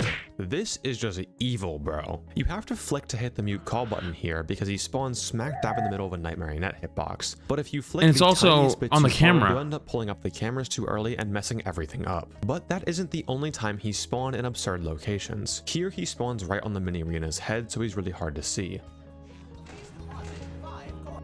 Sometimes when you're winding the box, he'll spawn on the complete opposite side of the screen, and you'll have to waste precious seconds flicking your mouse over to that side. Now with this one, I am convinced it is planned. At around the 50-second mark, the new challenger icon will appear for one of the Zor characters, and Phone Guy will spawn behind it. You cannot tell me this isn't on purpose. Rewatching to try and figure out why I missed the call. So the call is right here? Coins. That's so what? Also, like, dude, watch this. I swear he literally sees my cursor. Thank you.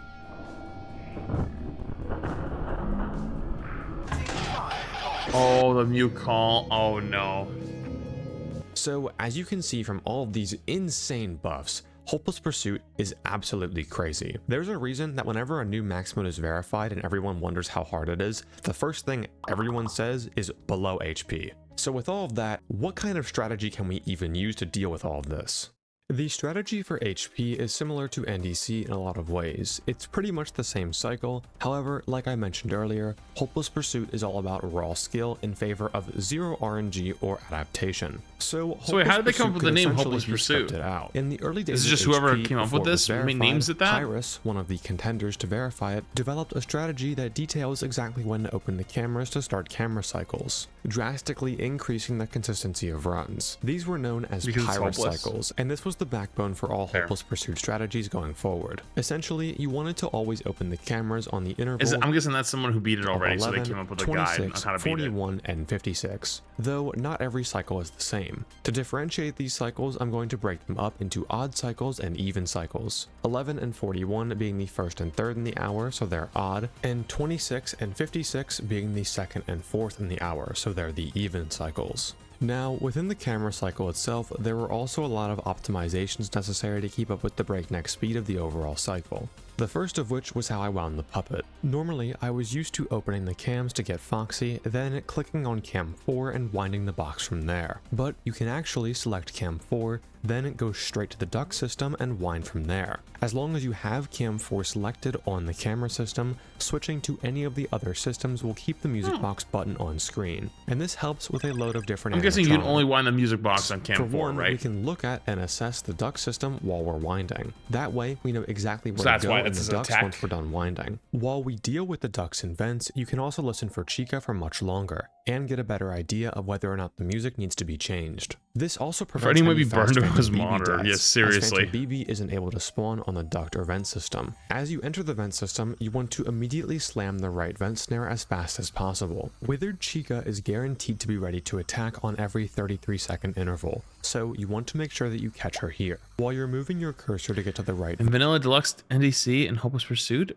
Wither Chica can only go through the right vent path, whereas in Mangle can only choose, or Mangle can choose any of the three. Find Mangle and close her off if need be. Now, when moving into the cameras, focus on the bottom left corner of the screen for Rockstar Bonnie's guitar. Remember that he's permanent, so if you miss the guitar on any cycle, you won't have enough time to recover and he will jump scare you. If you're on an even cycle, Freddy will be at the left door. I recommend closing the left door immediately as you get to his camera, as we don't want him desyncing from the overall cycle. Now, head up to Toy Freddy's camera and play his game. Do this as fast as possible, since he's usually on the brink of gaming over once you reach him. Now, head over to Funtime Foxy's camera and try to reset the ventilation. You can survive if you miss it here, but it will make the office cycle a lot harder to see. Also, make sure to wait on the camera for about half a second. Remember that Plushtrap here is permanent, so we're going to have to get rid of him every single cycle. Plushtrap's time is cumulative, so if you watch him for a bit on one cycle, the time that you watched him will save. So at the end of every cycle, we're going to get half of his timer, and at the beginning of the next cycle, we're going to finish it off. Now, when you drop the cameras, get ready for the entire reason this match mode is ranked so high, the office cycle. As I've said before, the office cycle is far and away the hardest part of Hopeless Pursuit,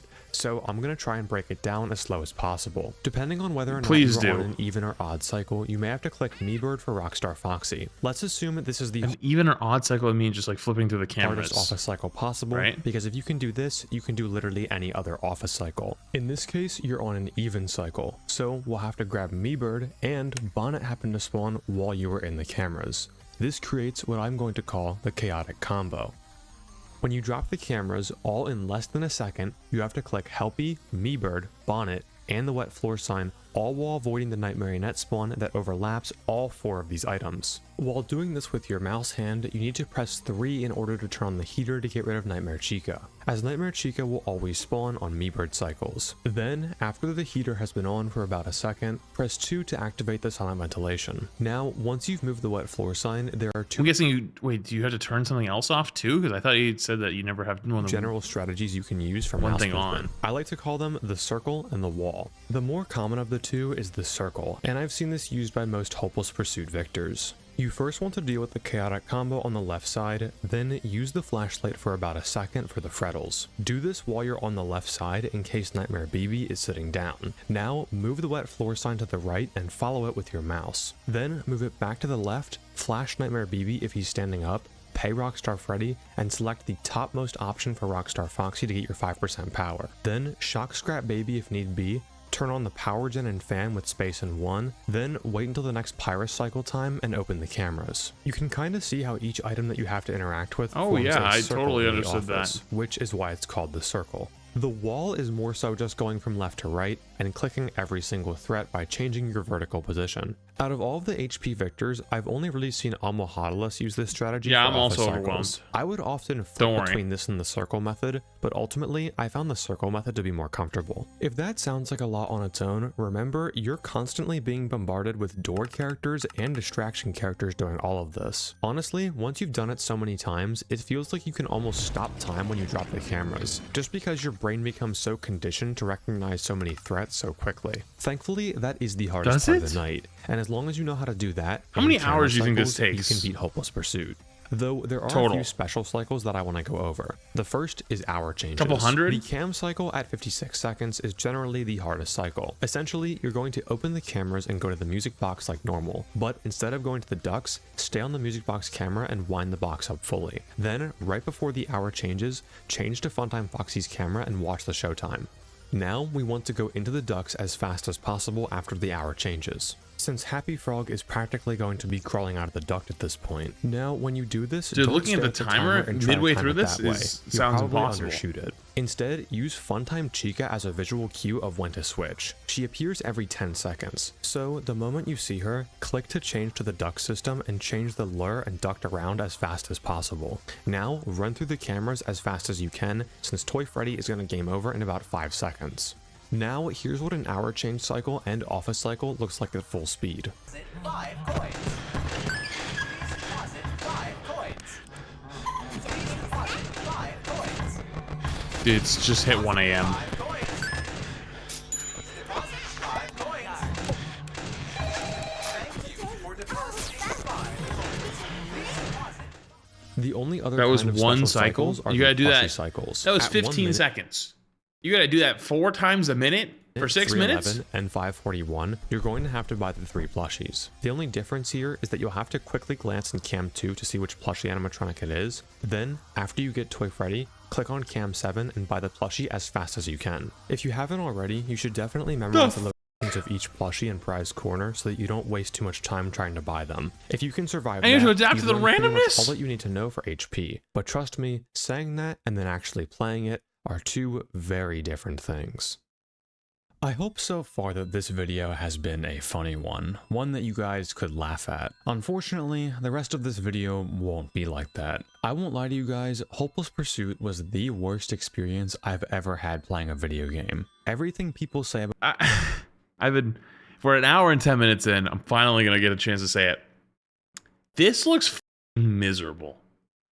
Like, listen, I know people do stuff for YouTube, right? I get it. Like, people like challenges. And you know what? The viewership on it makes sense. 3.2 million views. People enjoy this type of shit. I would rather do anything else than spend that much time grinding it. That sounds horrendous. About Hopeless Pursuit is 100% true. It is really that bad. For the rest of this video, I'm gonna catalog my HP experience like how I did with the FNAF lock video, going day by day. And the crazy thing is, yeah, you're right. This isn't even the hardest one. However, in FNAF Lock, that challenge only took 6 days. Now, you might be thinking, only took 6 days, dude, how long are you gonna spend on Hopeless Pursuit? Well, instead of days, we're gonna break up the grind into 4 to 5 day sections. I started HP all the way back in mid-December, but at this point I was more so just playing it in the background and focusing on other things. I truly experienced it for the first time on stream after I beat Deluxe NDC, and honestly, after I played it for the first time, I thought, wow, this sucks. I never want to play this ever again. From that point onward, I would just attempt it on and off. And the first wall that I had to break was getting used to the drastically increased amount of keyboard inputs required right off the bat. Around this time, this was what an average HP run looked like.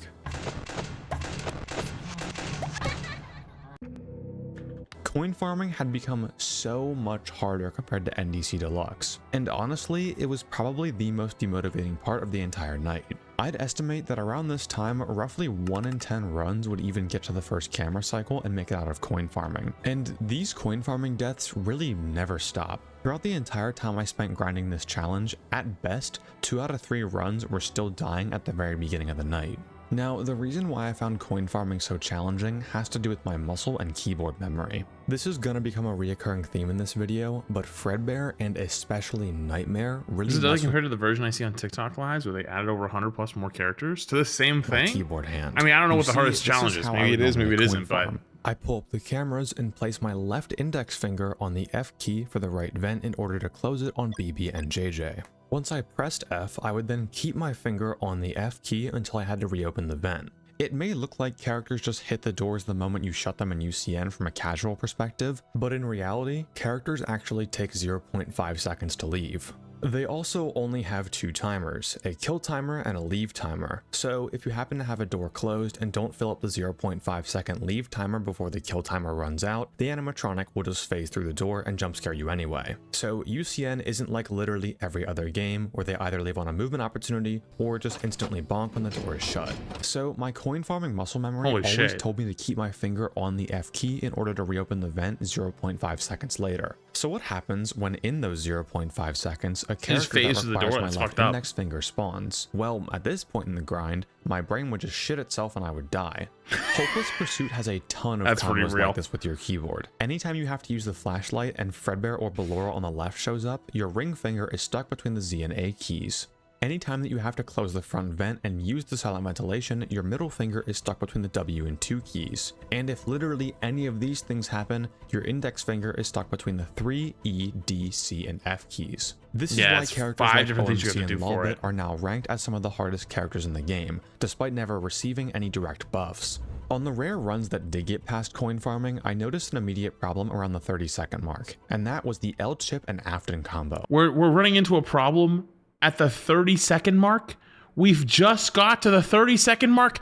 Now? Even though I had rebound lob to Q and E, I still had my L chip add skip bind as enter like in the default game. I considered my movement to the enter key on my keyboard pretty fast, but I guess it wasn't fast enough, as whenever a door character spawned right as an ad appeared, I would usually fall apart, and it's pretty easy to see why. I have a full-size keyboard, so whenever I had to move my hand back from the enter key all the way to W, that's what I was saying, maybe like a half keyboard would help. For me to misplace my hand and hit the wrong key. And when that door character is someone like Afton, who only gives about 1.1 seconds to react, missing my keyboard hand would usually result in death. So at this point, I finally decided to bite the bullet and rebind L-chip's add skip to left shift. Now I had a keyboard configuration that no matter what animatronic appeared, my hand would never leave the left side of the keyboard, and I had access to all crucial keys at all times. Though it's obviously much better ergonomically to have left shift as your L-chip key, man, it was really hard to break that muscle memory for enter.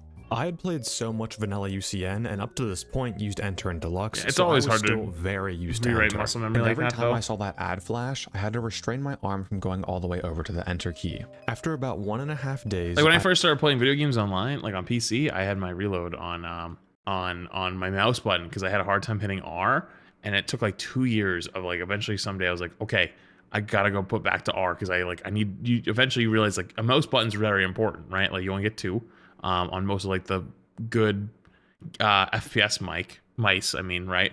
You technically get 4. Like a lot of the G Pros, like G Pro have like 2 on this side, 2 on the other side. Super Lights don't. They only have the 2 on the left side. And I was like, damn, those 2 buttons are kind of important. I wish I could get it back. So I had to like relearn how to use reload on to R. get comfortable with my new keybinds through sheer brute force. And I even worked my way up to a 1 AM PB. Though getting a 1 AM personal best was kind of misleading. For one, the 12 AM hour is significantly easier than every other hour in both chem cycles and office cycles. For the first 2 cycles, Rockstar Bonnie usually isn't even present, and during office cycles, you don't have to pay Rockstar Freddy and the mini arenas aren't even here yet. And just to get to 1 AM, it had taken me almost 4 days, and honestly, I thought at this point, I only played across like 2 hours. For 2 hours across the 4 days. I should just do this challenge and video in the background. I'll do some easier challenges for some filler, and slowly but surely work my way up second by second in HP. But it was then that a real life event would change how I thought about pretty much everything. One of my most frequently asked questions on this channel is how I got my name and avatar. For one, I'm not a furry. Here's a chart of how I got to my current profile picture. Thank you for addressing that. But that's appreciate it. Here, I want to talk about how I got the name The Bones 5. When I was back in high school, I wanted to enter in a competitive Super Smash Bros. Ultimate tournament, and is this I gonna needed be a tag to go by. I wanted something that was cool, simple, and unique. Since my previous tag was literally just my real name with some numbers at the end. And while that works for some people, I thought about my loved ones, people that are special to me, and it's that's when it hit me. My dog's name is Bones, so I'll be the Bones. I needed a number to make it stick, so I chose 5, the number of friends in my longest standing friend group. And that was that. Everyone loved my gamer tag, and a lot of people liked it so much that Bones became my real life nickname. So why am I telling you guys this now? It seems kind of out of place. Well, in my videos, I like to make them more than just gaming challenge videos. And if you've seen any of my previous videos, you know that I like to get pretty personal with you guys and talk about the mental and physical challenges that whatever I'm doing gave me, not just playing the game. But I truly wasn't and never could be ready for what was about to happen. On December 23rd of 2024, Bones passed away. R.I.P. Bones. Hey guys. Dude, you know we just finished the Rivals tournament recently, the World Cup. Dude, I feel so bad. For those who don't know Sajum, like from the fighting games, apparently he plays Warframe. I didn't know that either. He was playing in the semifinals versus about to play us, Team USA, and his dog. I don't remember his dog or his cat. Shit, I forget off the top of my head. Passed away. Literally, his cat. Yeah, okay, it was his cat. Passed away right before he was about to play our matches. He toughed it out to play through, but like, good lord, dude, that was actually so sad. I never want to have to experience. Gus is gonna live forever, For those who don't know, so I won't have to. I'm Gus sitting will live forever. outside instead of my room. When I cover a bit heavier topics, I like to go here. This is the Tree of Life. If you haven't seen it in the FNAF block video already, I like to go here so I'm not just like sitting in my room recording. I feel like that's a little dull sometimes. I don't have the motorcycle here like last time because it's too cold to even start it, It's a much little less ride snowy, it. yeah. So we're just sitting on the ground. It's better than the basement. Bones, more than anything, he was a lover. Like, you could say he'd be a really bad security dog because he just loved everyone. He didn't care who you were, where you came from, That's so what you smelled like. cute. No matter who you were, the second you entered the house, he'd be all over you. I spent my entire like conscious life with Bones. We got him when I was like 4 years old, and I wasn't really, you know, sentient before then. Throughout like my entire life, Bones was always there for me, and he was part of like our entire family. My mom, she'd keep him company when I was at school, my dad was at work. He'd watch YouTube with my dad. When we were He's about to like go to Gus. sleep. That's what Gus And does. he helped me grow up. He was there through every stage of my life, truly. And when Bones passed, I felt a kind of pain that I really have never felt before. I've never lost anyone close to me before, ever, actually. Aww. And I had this like almost hollow feeling that I wasn't used to ever feeling before. Bones, he went out with dignity. Like, we had to put him down because he had lost his sight, and he had already lost his hearing and was losing his smell. I hope they But gave his him like physical body could have gone on for probably a few more years. And yeah, but it's just miserable at that I was point. almost I was angry because I felt like he was ripped away from us. If his eyes didn't go, if his senses didn't go, he'd still be here. I felt like cheated that he had gone in the way that he did. And after that happened, I lost motivation for pretty I hope much they got like to give him like a really everything in my great life. last day. It was rough. But deep down, I still had this one burning desire. I try to be as transparent as I can with you guys in these videos. Like if Gus ever had it, like we already have half of his thing planned. He wants coffee so bad. He always wants to try to get into chocolate. Like he'd be getting I think everything. it makes him a lot better. He'd be getting And if everything. I'm gonna be Getting completely milkshakes. honest, the real reason that I made this video, or wanted to make this video, was kind of selfish. Since I've started YouTube, I've always seen a ton of comments in my sections and other people's comment sections comparing me to the other big FNAF challenge YouTubers. Like, who's better, who's more insane, who does the crazier challenges, you know? And I wanted this video to be inarguable evidence that I was like the best challenge YouTuber. Like I do the hardest challenges, right? But after Bones passed away, all this like internet, social media stuff, comparing about who's better at what, like none of it mattered at all. That's real shit right there. It all seems so utterly meaningless. That's why I don't give a fuck these days about rank. I don't give a fuck. Like someone's like, oh, like so and so's better than you. Cool, man. I don't give a fuck. Like Right? I didn't care. If I it think was everyone me, in their Chicken Ninja, lives has a Spiff, moment or like whoever the this comments where are you talking start to about. realize there's bigger stuff out there. I was gonna beat this challenge for an entirely different reason. I wanted to honor my friend, my brother, the entire reason this channel exists, my childhood best friend, right? Mhm. And I wasn't gonna do that through some lame, is it possible to beat this without this, you know, just like every other video. I wanted to do something really, really important and meaningful. And something that really meant something to me and a lot of other people, you know? And this was when I decided I am going to literally put everything I have and I am going to beat Hopeless Pursuit so I can immortalize Bones' name in the FNAF community forever. It's not a question anymore. This challenge had I respect originally that. started as a background project, one of pride. I wanted to prove that I was the best FNAF challenge YouTuber in terms of skill. But now that all felt so utterly meaningless. But even though my original goal was gone, my motivation ran deeper than anything I had ever done before. Damn, there's no stopping you now at that point.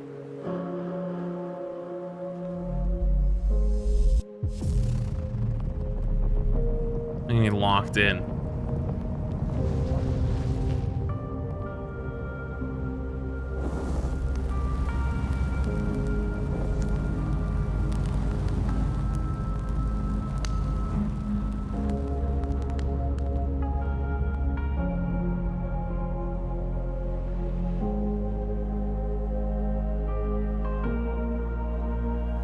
Damn, this is like a... This is a crazy animation, actually.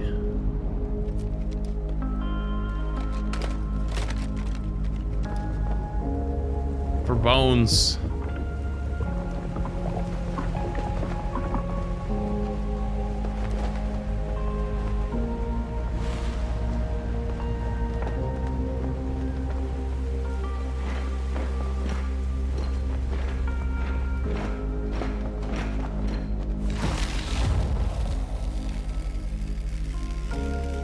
Jesus.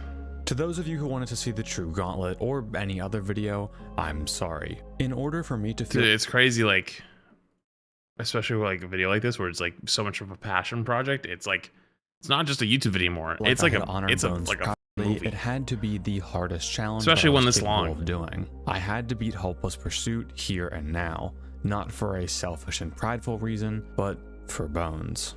Previously, I've been playing Hopeless Pursuit on and off. But I'm not crying, you're crying. I swore I was going to dedicate everything that I had to completing Hopeless Pursuit. From this day forward until I completed HP, I would play for every single day for as long as possible. If you don't know from previous videos, I'm currently a full-time college student studying computer science, but I still had about half of my winter break left over, meaning that I could play significantly more per day than if I was at school. If there was one thing that I did have, it was time. My break ended on January 19th, so I had 28 days to complete Hopeless Pursuit. Now starting on December 23rd, my journey truly began. 28 days of playing every day, grinding for many hours. 2 a.m. wall. Wait, hang on. What did I say? From 12:23 to 12:28. So 5 days of just banging on a wall at 2 a.m. Oh my god. For almost this entire section in these first few days, you'll notice that my usual face cam is now a hand cam instead. And I'll be completely honest with you guys, the days after Bones' passing, I would just break down sometimes. And I didn't really want to see that looking back on these recordings. The face cam would return later, just when I was a bit more emotionally stable. The day of Bones' passing, I had a much different mental state than usual. Usually, I tend to get very annoyed and angry with these kinds of games pretty quickly. But after such a life-altering event, it was so hard to get angry at petty Hopeless Pursuit deaths, which was kind of the inspiration for the new Bones redesign for this video. When something like this happens, you can't really feel anything else properly for a while. Almost immediately, I had jumped up from my personal best around 1 a.m. flat to a 142. Unfortunately, I didn't record a lot of these super early personal bests because I knew that I wasn't gonna fluke the entire night. But from some of the footage history, I can tell that these personal bests were accurate. Christmas Eve and Christmas Day came and went. Both days I spent playing HP with no progress, but this was to be expected. 1 a.m. personal best was 142 walls and max modes, as 12 a.m. is kind of a tutorial hour with some key components missing from cam and office cycles. But once you hit 1 a.m. and get past it, it's just repeating that hour for the rest of the night. Even though I did have a 149 PB, it's worth noting that this PB wasn't exactly perfect. You see, there are 3 key metrics that you always need to keep up throughout any Hopeless Pursuit run. These are your power, coins, and cycle time. Power is the most obvious. If you leave a door closed for too long, which trust me is very easy to do, or miss a Meebird on any of the office cycles, you probably won't have enough power to finish the night. We'll talk more about coins later on, but right now I wasn't really too concerned with them as plushies didn't really matter at this point. The first plushie animatronic— Were you surprised to see Jeff in the championship? Did we even see Jeff in the championship? I know he banned it one game. At 2 a.m. if I didn't buy but no, not plushie, really. And I hadn't even gotten Let's get into good with dive. The most determining factor in getting a new personal best is your cycle time. Remember that from earlier, Pyrus cycles kind of script out when you should do cam and office cycles in HP. So if you're too slow on a cam or office cycle, you're going to bleed a few seconds and fall off cycle. When this happens, there are a few characters that can punish you for it. Mainly Toy. You fall off cycle by 2 Freddy, seconds? The Duck characters, and Withered Chica and Mangle in the vents. As I played more and more, I began to notice a pattern in my runs. The wall was specifically at the 56 to 111 cycle, the first hour transition. I would almost never get past this specific cycle in the run. And out of the first 4 days of attempts, I only made it there on power pace and without bleeding any cycle time once. I was so panicked once it happened that I ended up messing up the next cycle to a mistake with Phantom Mangle. The reason that this cycle was so problematic was because it was an extremely tight cam cycle followed by the first proper office cycle of the night. The hardest office cycle in the 12 AM hour is around 35 seconds, as it's the first time that we have to click Meebird and Rockstar Foxy while also using the heater to deal with Nightmare Chica. But here, we don't have the mini arenas, Bonnet, or Rockstar Freddy active, so there's significantly less to deal with. Now, at 106, we drop the cameras to a full Hey, office cycle that will... seeing you live this late, glad I'm able to actually catch a stream. Dang it, Love 31 you, months, bro. appreciate it. Yeah, I'm normally not on this late, but I got a late start today, and also I'm CST now. Appreciate you. Dude, look at the screen though. Methods we talked about earlier, but trying to learn these methods on the fly was extremely difficult.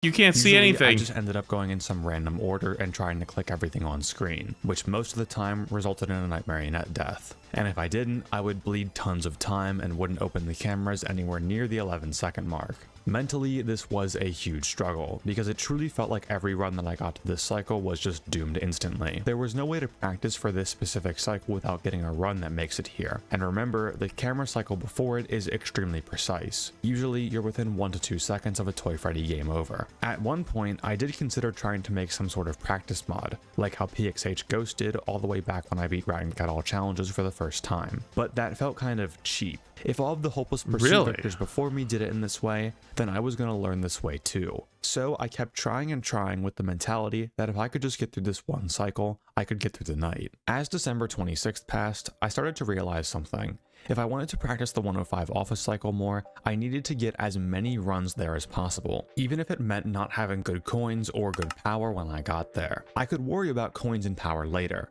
For now, I just needed better speed and aim to survive. So I decided to not coin farm nearly as hard at the beginning of the night, as coin farming still made up most of my deaths. This drastically boosted the number of runs that were getting to the cycle of death, and I even had a few runs past it, albeit while bleeding a lot of cycle time. Finally, past the 149? On day 6, I managed to get a flat 2 AM personal best. Unfortunately, this was off recording, so I can't... Wait, hang on.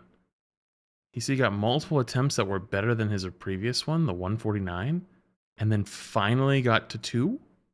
11 seconds later? And show you guys, but from memory, I died because I didn't buy the plushie, since I wasn't really focused on getting past 2 AM, just getting to it. So in 6 days, we managed to march from 142 to 2 minutes. If anything, that should tell you how much harder HP is than anything I've done before. For reference, dude, that's crazy. I was already done with FNAF Lock once I had hit day 6. It has been 6 days! And I was complete garbage at FNAF back then relative to how I am now. More. Relatively speaking, getting to 2 AM on Hopeless Pursuit with good power pace was already harder than... This is the, like, I forget what it's called, like Endless Night or whatever, and then it's like a modded version of that. Yes, that does mean just getting 2 AM on Hopeless Pursuit is harder than Deluxe NDC, and it's not close. So now, there was nothing left to do but push forward.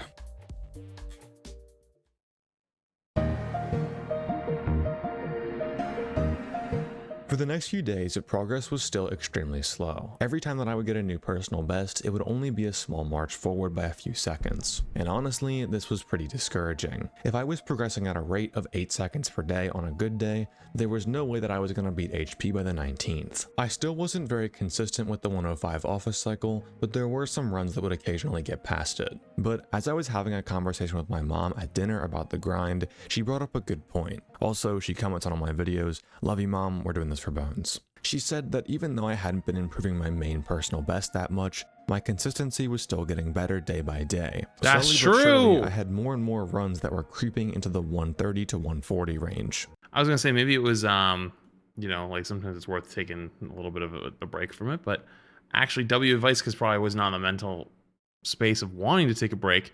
It's like being able to look back and see that you are improving, even if it's not as the fast as you want to. I had only progressed about 8 seconds overall.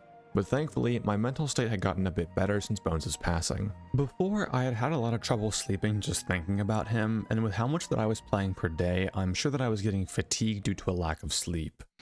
It was looking pretty bad deadline-wise, until January 2nd. I don't know what was different about this day, but when I started up runs, it was like I was playing an entirely different game. New day, new year?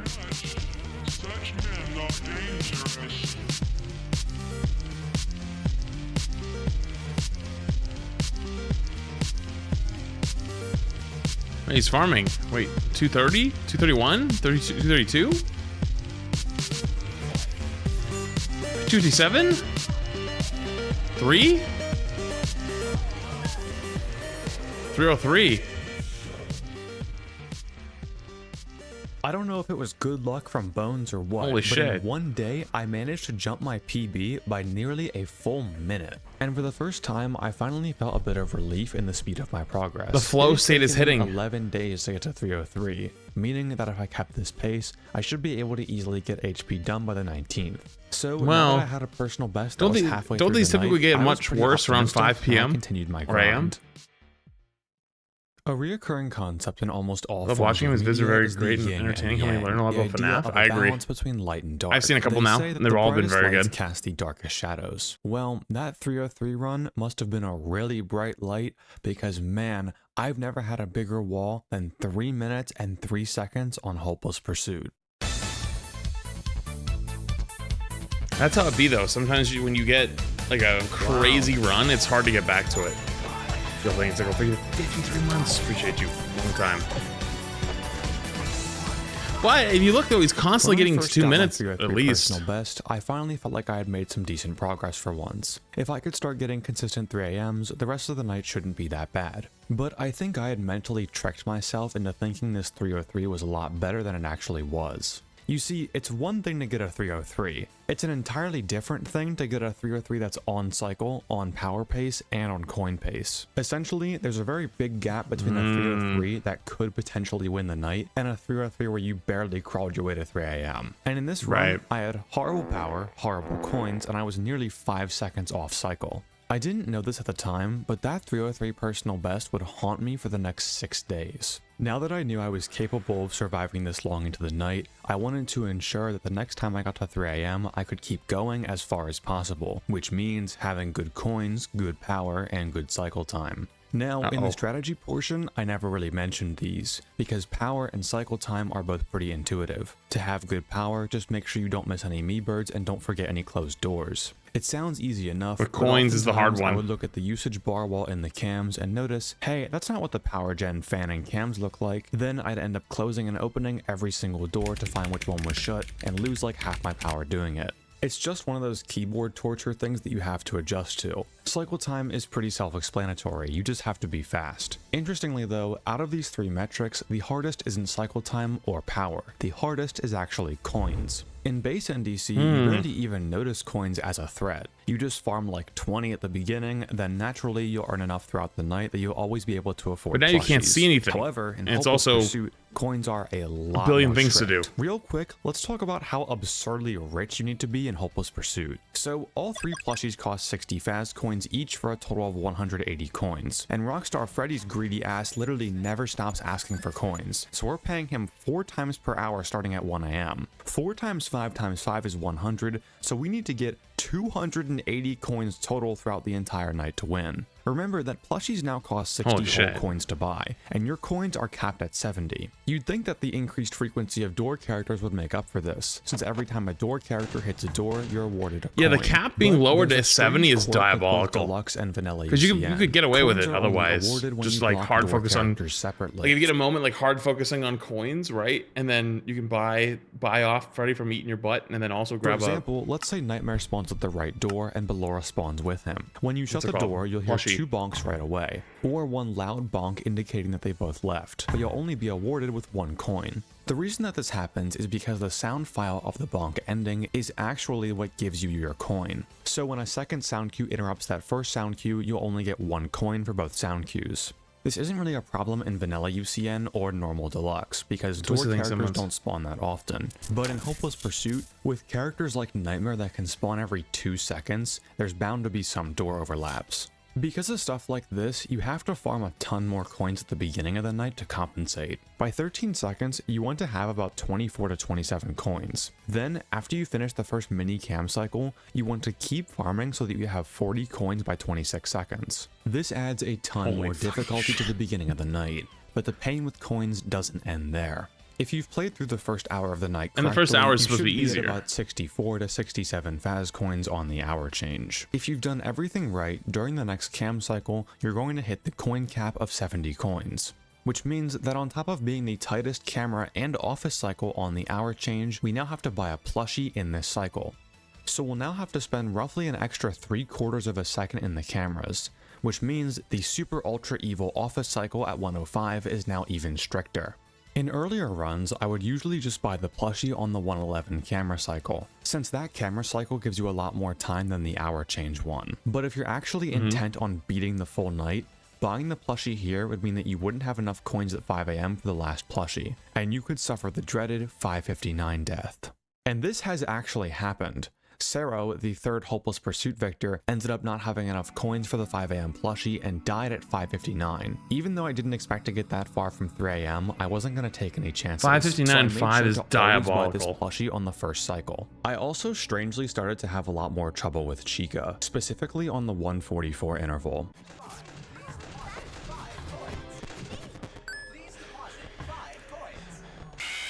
There's no way. There's no way. This would usually be a music change interval if Chica wasn't desynced, but this interval managed to match up perfectly with the part of the Pots and Pans audio file that was completely silent. So you either had to listen for a really long time or just take the gamble. This made the 1 AM hour change and the 144 my biggest choke points in the night. And when I got back to attempt, so is it literally RNG to figure out because you have to guess, right? And I just couldn't get past 1 AM might be anymore.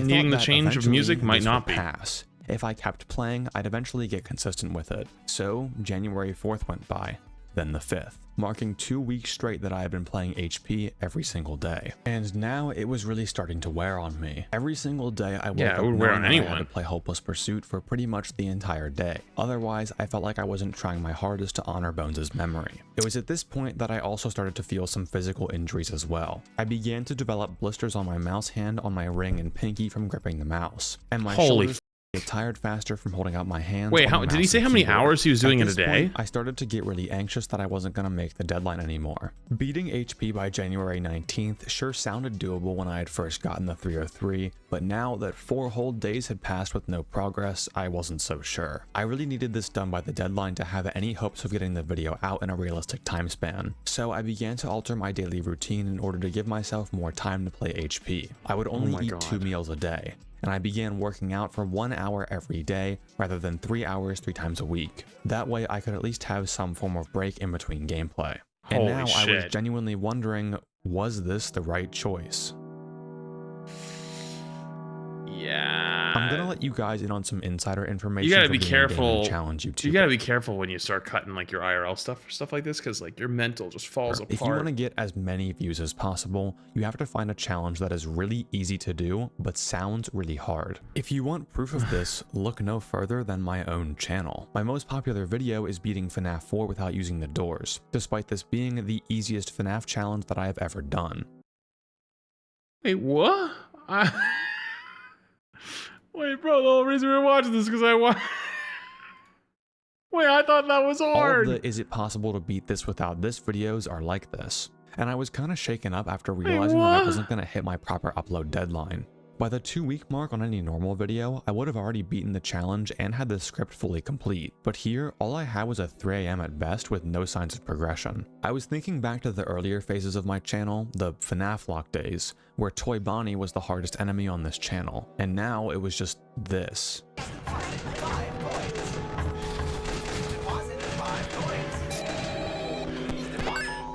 I'm gonna make an analogy. This is like when you start playing Rivals and you're having a great time with your friends in the beginning, and you're around in quick play, then you get to bronze and gold and silver, and then you're like, you know what, they're kind of not really doing too hot, and I'm gonna play by myself, and you get to plat, then you play with them again, and you lose a couple games, then you go back to gold, and then you play with them again, and you get back to then you play by yourself again the next day, and you go back to plat, and you're like, damn, I've been winning a lot of games without my friends, so then I'm gonna I'll play with them again, and you go back to gold because you lose with them. Then another day comes by and you play by yourself and you get back to plat, and then you keep playing by yourself and you get to diamond. And then you're like, okay, well, I can play with half the friend group because we can still play in gold because they're gold. And then they knock you back down to plat, and they just keep playing and you lose a lot of games. And then you play by yourself and you get back to diamond. And then you go, well, shit, if I want to win more games, I got to play by myself. So you start playing by yourself and you get to GM. Now you can't play with your friends anymore. And so you keep grinding. You're like, hell yeah, I'm having such a good time. I'm getting better at the game. And you get stuck for a little while and keep grinding, keep grinding, keep grinding. You're putting a bunch more hours in. You're improving. You're getting slightly better. Then you go back to plat. Then you go back to diamond. Then you go back to GM. Then you go back to diamond. Then you go back to GM. Then you go back to diamond. And then eventually, you know, you start to get to the point where you maybe create your way through GM. And then you eventually get into Celestial. And you start getting into Celestial and you're like, hell yeah, I'm getting better. I'm getting better. You know, and then you go back to GM. Then you go back to Celestial. And then you realize everyone's miserable playing in those games. It's silent. No comms, everyone's just flaming, and you're like, okay, it's fine, but I'm gonna get to top 500. And then someday, you know, you get closer to Celestial 1, you know, then you get a bunch of flame games, you get going agents, and you're getting pissed off because people aren't playing the right comps and people aren't playing the right things, and, you know, you feel like you're losing the game out the spawn room, and then you go back down to like C3, and you're like, oh, I'm wasting my damn time, you know, whatever. And then you go back and you play again and you start putting more hours in. You know, if I get back up to C2, C1, then the same thing happens. You get people throwing your game and you're getting angry at it and you're like, whatever, blah, blah, blah, blah, blah. And then you keep doing the same thing over and over and over. Then one day you hit a turn and you're like, yeah, I'm so good. Holy shit. And then you lose immediately. Go back to Celestial. Can't get it back for weeks. Can't get back into a turn. You just keep stuck in Celestial for a while. And then it comes back around again. Boom, you get back into it. Yeah. Yeah. But you've been miserable for those 3 weeks trying to get back into it. And you finally get there. You're like, yeah. I'm there again. And then you play a couple Celestial games or Eternity games, boom, back to Celestial. Same thing happens again. You're miserable for a few more weeks, you know, trying to figure out what you got to do to stay in Eternity. You're going, get back in, you get the game, and then you fall out. Then you go back, and then there's a rank reset, and you're like, oh my god, I got to grind all the way back up again. And you spend all this time grinding back up again. Guess what? Your friends the whole time are having fun. They're clicking buttons. They're having a good time.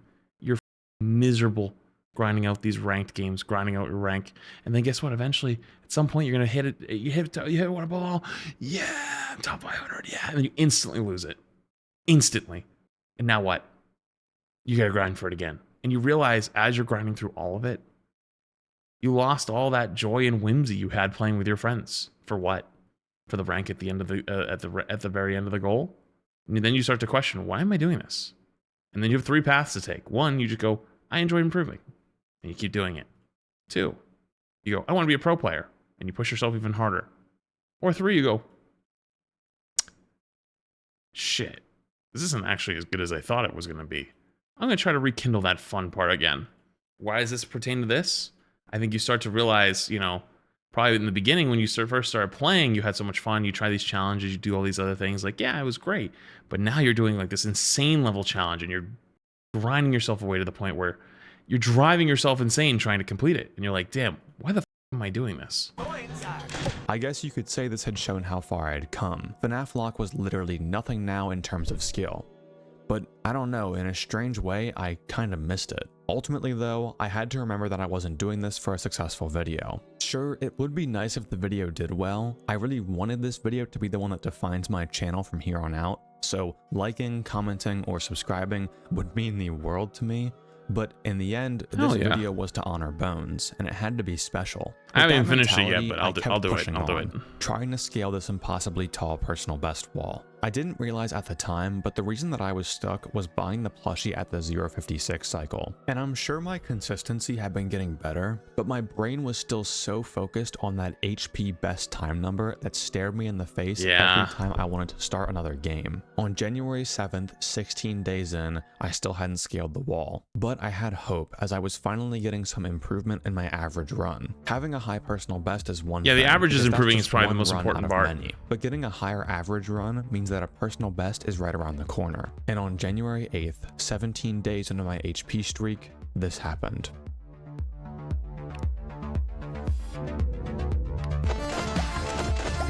Wait, it's the run. Oh, he shows the whole run. Okay. Or most of the run.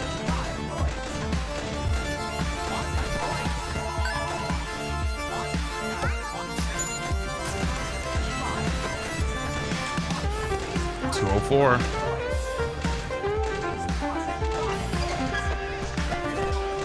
.232. He's locked in.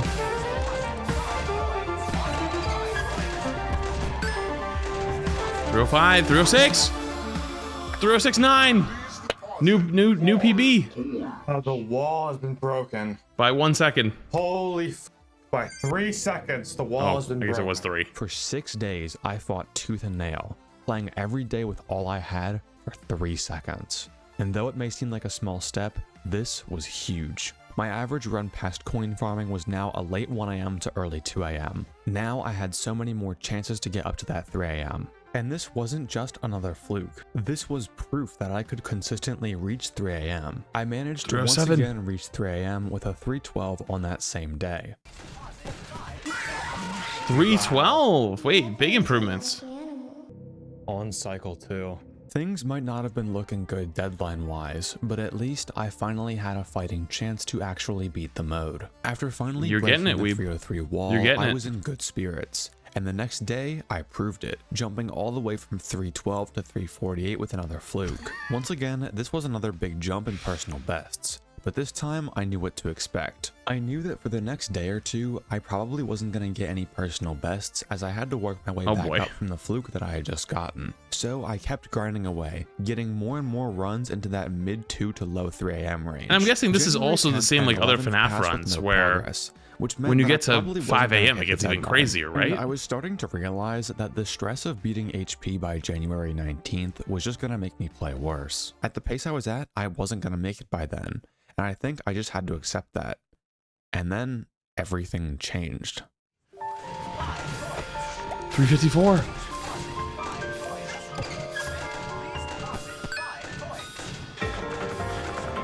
$4 AM. Holy improvement. 430. 440. 442 is crazy.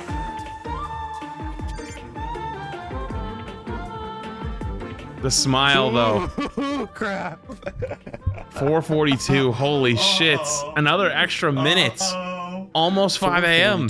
A fluke by nearly a full in-game hour. This was getting scary. Not only did I have really good power up until the very end, I had bought both the first and second plushie at the correct times, and I had good coin pace. Even with insane nerves, I had only bled about a second in cycle time, and ultimately I died to a mistake, not to getting checked by one of the cycle characters. This run had a very real possibility of beating the knight. You have to understand that at this point, I couldn't even imagine actually beating the knight. It's hard to quantify in a video like this how much time that I had spent at this point. This was day 23 of playing Hopeless Pursuit every single day in a row. And remember, the majority of runs were still just dying at coin farming over and over again. And every day I had to spend about 20 minutes warming up just to get absolutely nowhere. But this was a shock. Yeah, that's what I was asking. Like, I wonder how much time it was. It was probably I could actually do 6 to 8 hours a day. I genuinely couldn't. Maybe 8 hours a day. I could do this for bones. For what? 20 straight days? Wondering,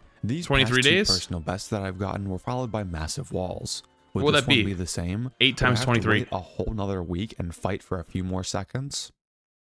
Like close to 200 hours, right?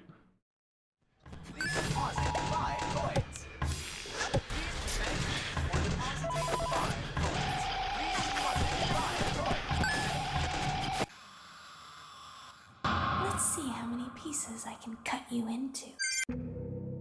January 16th, day 25. The Bones 5 has reached 5 AM on Hopeless Pursuit. That 442 Holy shit, I was reading chat. I missed the 5 Just or the 5 AM. 2 days later, I had broken the 5 AM barrier for the first time. On any other FNAF challenge, this would be a soul-crushing failure, but on Hopeless Pursuit, this was a massive step forward. And now, in a matter of days, that deadline was looking reasonable. That 5 AM run had good power and good coins. I only ended up losing because of poor cycle time and a mistake with Phantom Mangle. I had barely missed the camera button to despawn her, and she had pulled down my camera monitor. Panicked, I tried to see what I had to do in the office, and I didn't notice Scrap Baby looking up at me.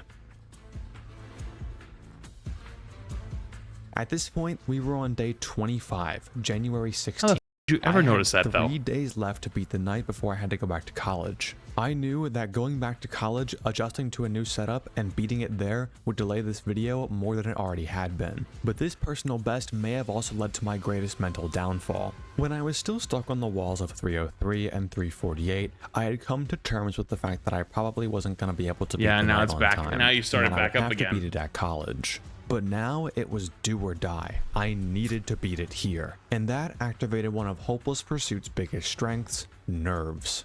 I haven't really talked about nerves up until this point. Dude, I feel nerves when every I've been single playing personal FNAF. best I would get on HP, I would get extremely nervous. Dude, remember I did my FNAF 4 playthrough of like doing the doors? Dude, the nerves were crazy at 5 a.m. Crazy. Keyboard heavy characters. And a ton of shakes on my mouse hand, which obviously didn't help with aiming. Personal best nerves are one thing, but 5 a.m. nerves are an entirely different beast. I would say that I built up pretty good nerve control with how many challenges I've done. Cuphead No Hit and Dark Souls No Death SL1 both had difficult final bosses at the end of hour or even multi-hour long. Yeah, we gotta runs play in the Dark case of Souls at some point. I Dark had Souls beaten all 3. of the FNAC 3 max modes, which are known for testing your nerves and aim, and I had done long-term FNAF challenges like the Gauntlet, FNAF Lock, and the 6-hour real-time challenge, all of which give you crazy nerves. But Hopeless Pursuit nerves are different, and I think the game knows how nervous you're going to be.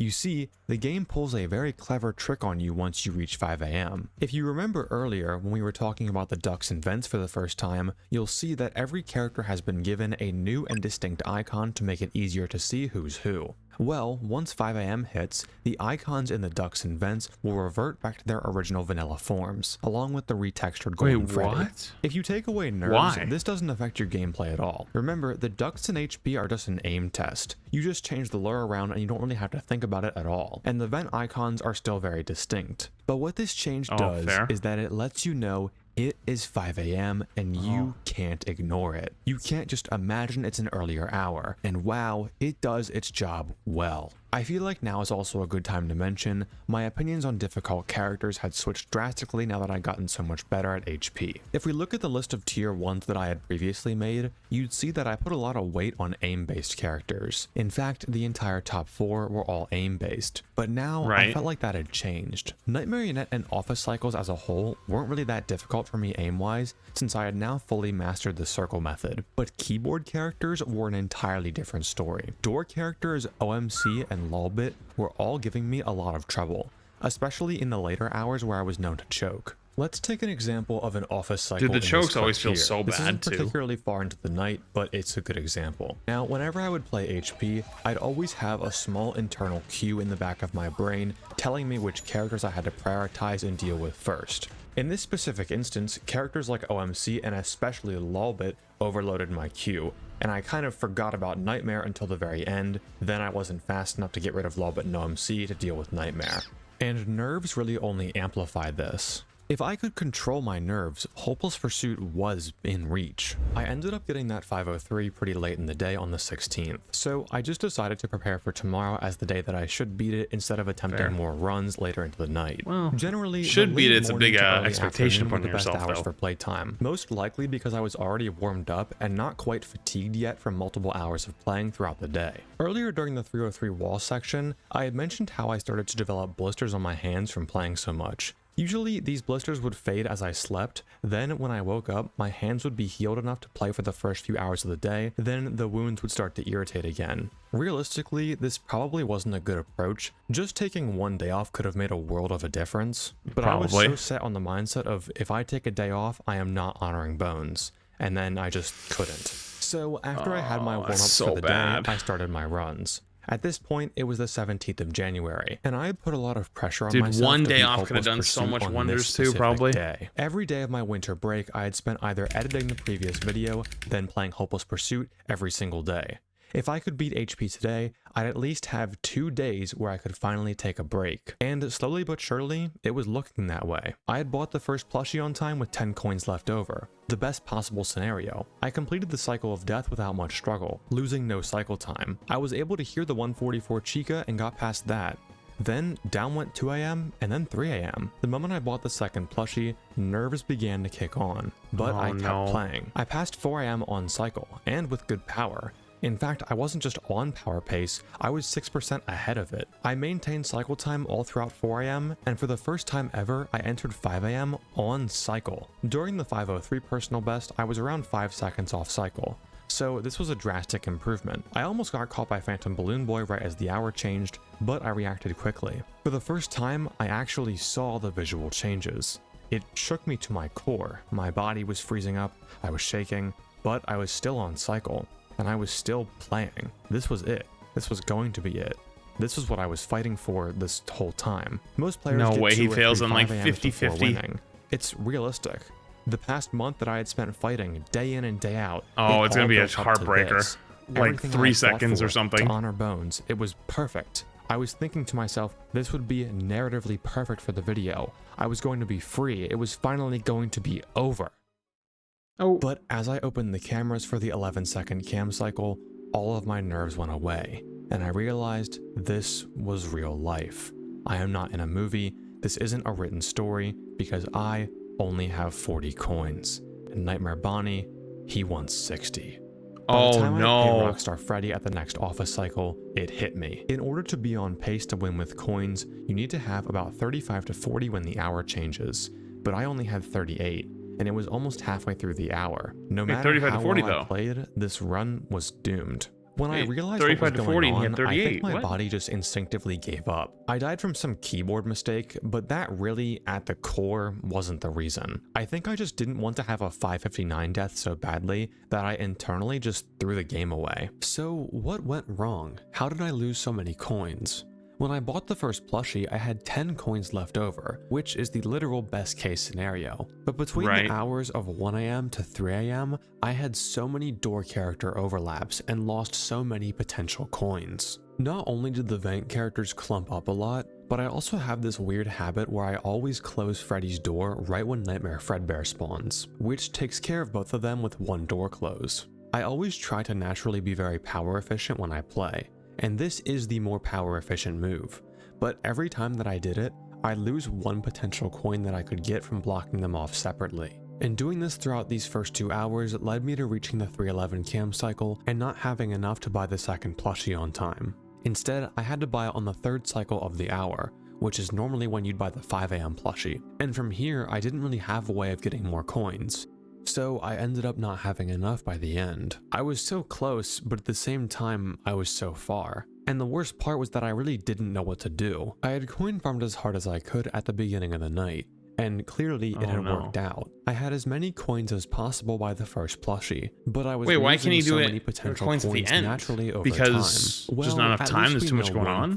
Gameplay wise, I am now skilled enough to survive the entire night. The issue is no longer speed. So what can we do to get more coins midway through the night? Well, we have 2 options here. We can either learn some vent character intervals, or find some way to coin farm midway through the night. In the middle of the night, the most common way that I found I would lose potential coins is from the vent characters bunching up, then closing the vent on all of them at once when I heard Ennard's sound cue or saw Molten Freddy on the cameras. To ensure that we block all 3 of these characters separately and get as many coins as possible, we could close the front vent exactly when the 3 of them arrive individually. Springtrap will always appear every 37 seconds, Molten Freddy will always appear every 27 seconds, and Ennard will always appear every 19 seconds. Honestly though, I didn't want to have to track intervals on top of everything else that I was already dealing with in HP. I had a hard time tracking Freddy in NDC, and he was only on 50-second intervals, so this option was out of the question. So what else can we do?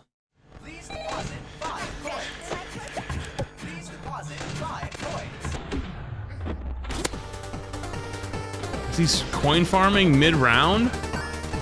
That's right. Do you remember that extremely chaotic first 20 seconds of the game where we coin farm? What if we did that mid-office cycle? Not only do you look super cool when you do this, it's actually, in my opinion, the best way to get back on coin pace. I noticed that now that I was getting consistently deep runs, my speed in the cameras was getting a lot better. And oftentimes, I'd have a bit of spare time left over on the 122 and 222 office cycles. So why not use some of that time to farm a few coins and get back on pace? And this seemed to work. Any runs that got past both coin farming office cycles always had good coins. So I had the skill to survive until the end, and now I had a way to get good coins, power, and cycle time. All I had to do was actually do it. I had 2 days left until the deadline, so I had to No make it way happen. he does it on But the this actual deadline. That would be it crazy. Just broke my spirit. Actual Knowing that cinema. I only had 2 days left amplified the nerves of any run that got decently far tenfold. I had plenty of 4 AM Is that a full runs, camo but any intervention run that on I Modern had Warfare past the 2? second I think it plushie was. would just instantly die. Which, by the way, who nerves. ran full camo? And honestly, or fall I'm camo? convinced that if I wasn't a YouTuber and the livelihood of my channel wasn't on the line, I would have beaten Hopeless Pursuit a lot sooner, or at least on good runs gotten significantly less nervous. The second to last day came and went, and Come on, I everybody awoke used Red on the Tiger, final right? day. January 19th. Or Blue Tiger, When I depending woke on the up, gun. I went Sometimes Blue downstairs to Tiger start was up cooler. runs, and I had a feeling today will be the day. Just because it's the last day, because it would be cinematic, because it would be right.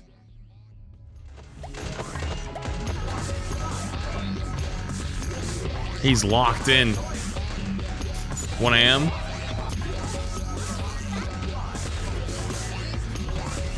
$143. 355. I think ACR was fall camo though.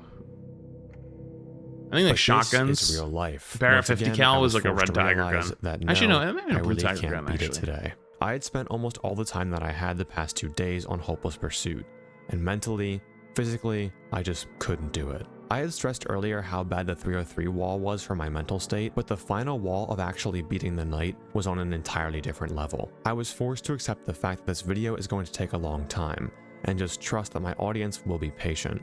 And if you've watched this far into the video, it shows that you were, and I cannot thank you enough. At this point, Aww. I was forced to just cut my losses and realize that I would have to beat it at college.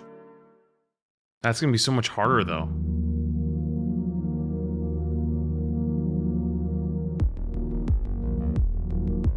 The final wall.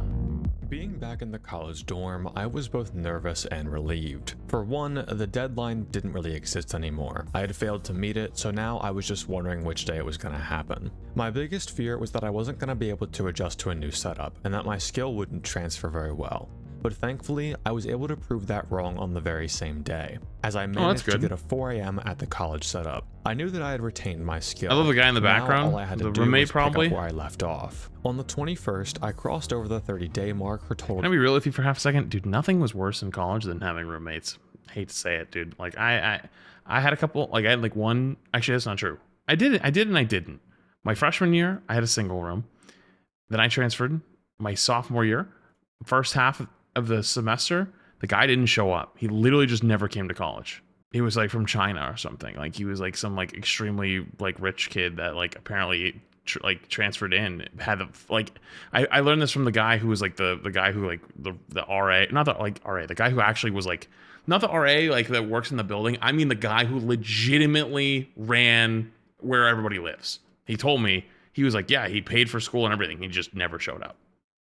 Like he's like, we still have him on the thing because he's paid for the semester, but he told us he's not coming. And I was like, okay. So I didn't have anything. Then the second semester, someone moves in, and kid was kind of a piece of shit. Like he was like a huge pothead. Also just menace. Like I was like, within 3 days, I was like, I'm gonna jump out this window if I got to deal with this kid. So I was playing Pro Siege at the time though.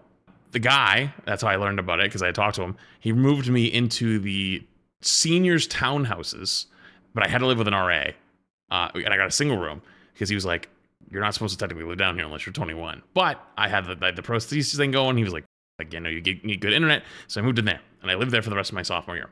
Junior year came around, same thing, lived in actually the same exact townhouse that I lived in the previous year, but then I had a roommate and he was cool, but like his girlfriend was really annoying, and she would always stay over.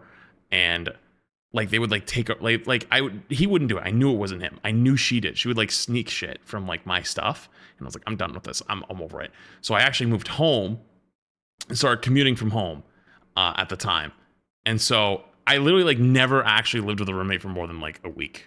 And it was the worst part. And I don't regret that at all. Days of playtime that I wish I could have went through all of college with no roommates. Make much progress. However, on the 22nd, I had finally worked back up and got my third 5 a.m. run. It had been 5 days since the last run to 5 a.m., which seemed scary at first. Was every 5 a.m. run going to take 5 days to achieve? Well, a few hours later, I was on track to proving that wrong.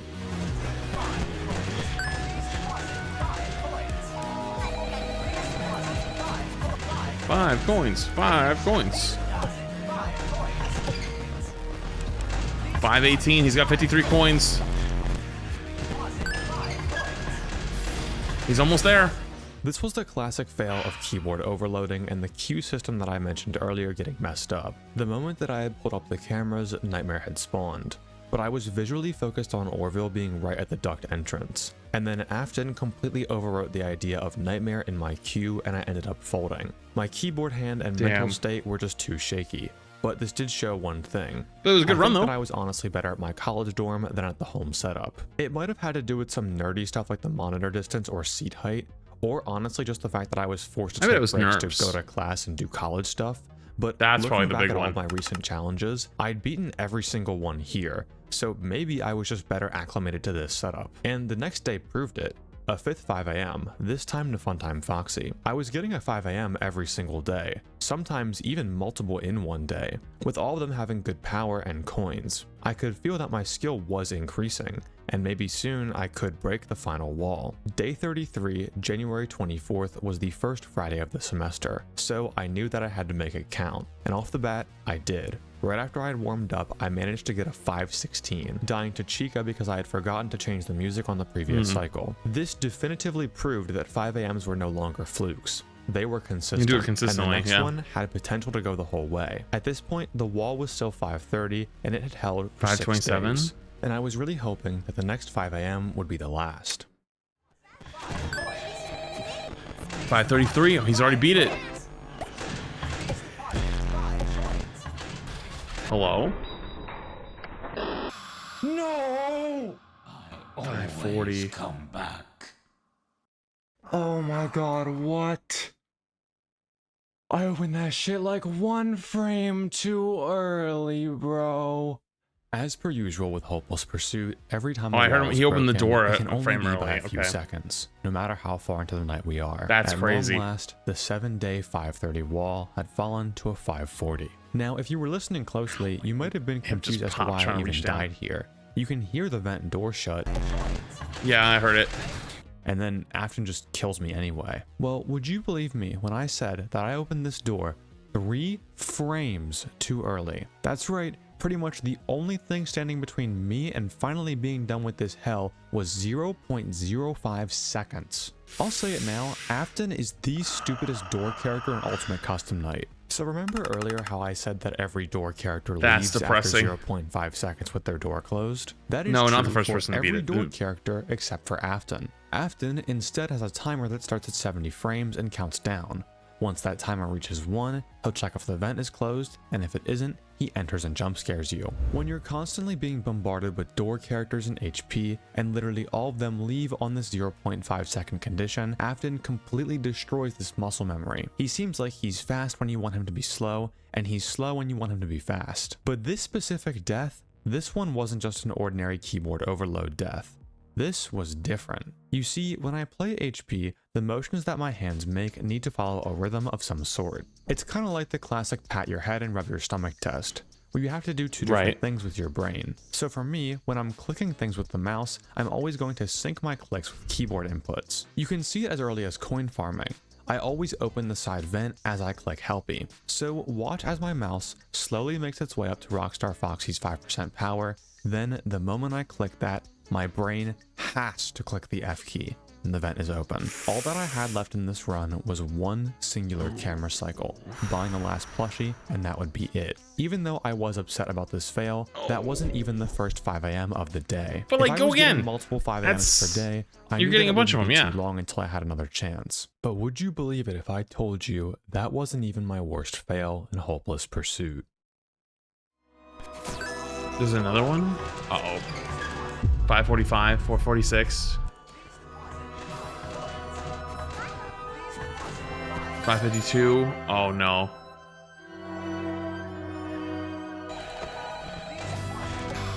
No! Wait, so his noise went over? 554. Oh man. Bro. Oh my god. Are you serious? A lot of people have asked me what my worst fail in FNAF is, and up until this point, I would have said the 550 during the 420 mode real time. So funny, ha ha.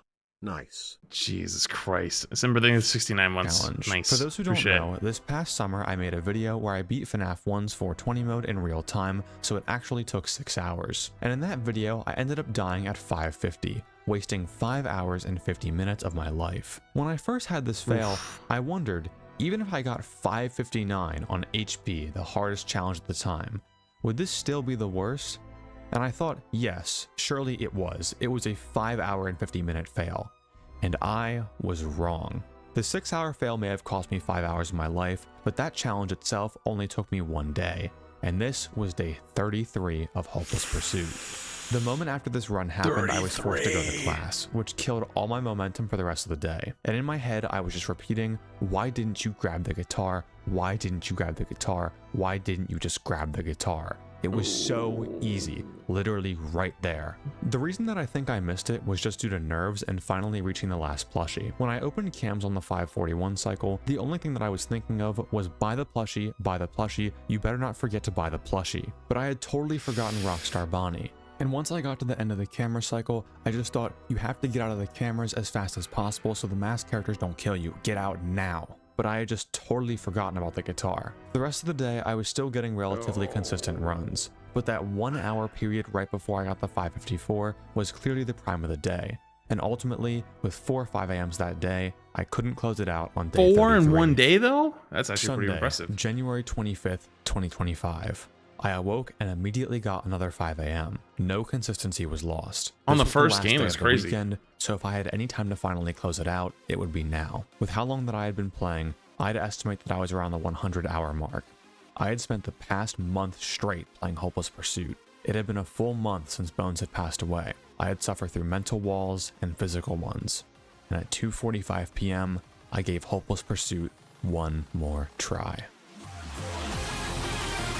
Damn, 2:45 p.m.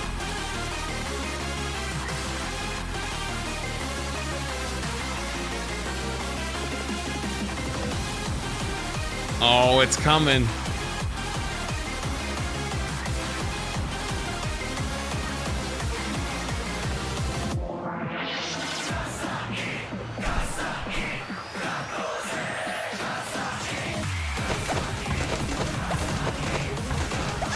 Oh, is this the whole playthrough? Oh my god. Oh, he cuts it.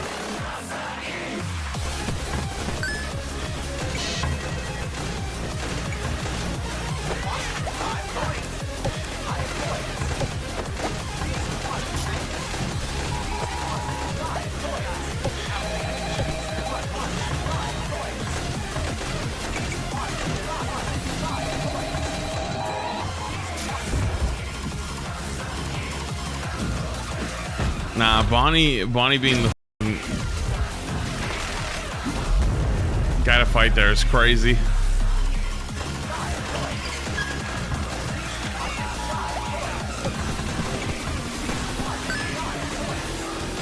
$505.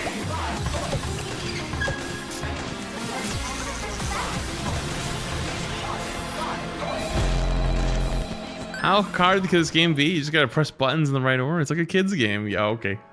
Yeah. 531.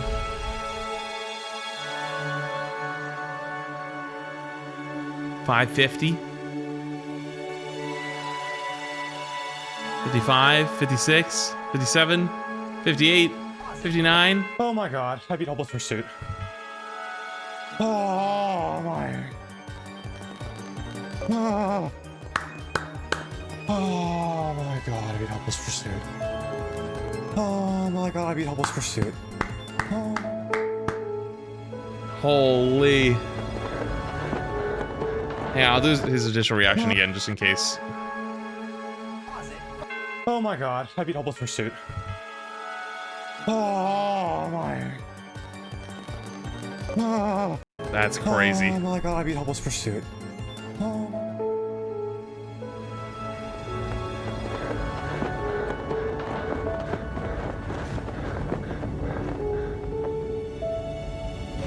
Damn. For Bones. There's still like 20 minutes left. Yeah, there's like 20 minutes left. I wonder what this part's gonna be.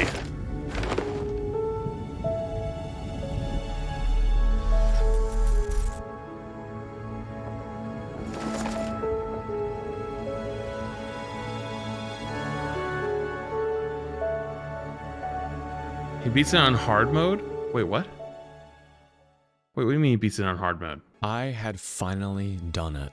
After a month straight of playing no video games except for UCN Deluxe and Hopeless Pursuit every single day in a row, I had finally completed Hopeless Pursuit. I can't even put into words the feeling of pure relief that I had on this day. I just went outside and walked for almost 2 hours straight. Everything felt amazing.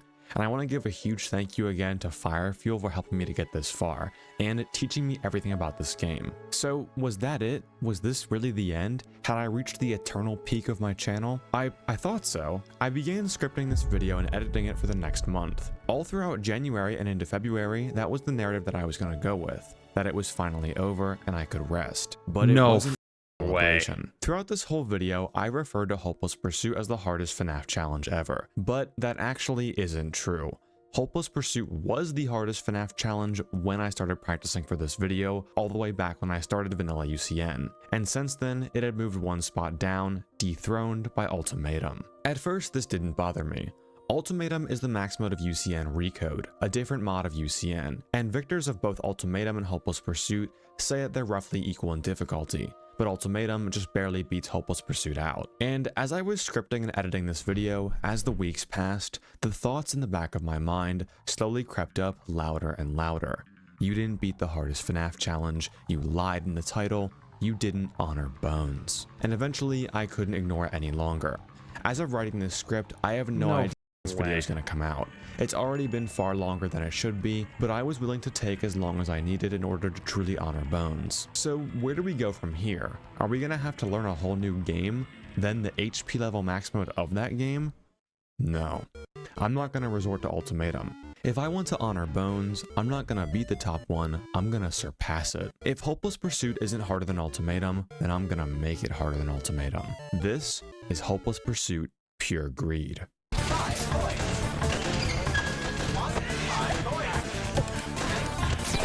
What?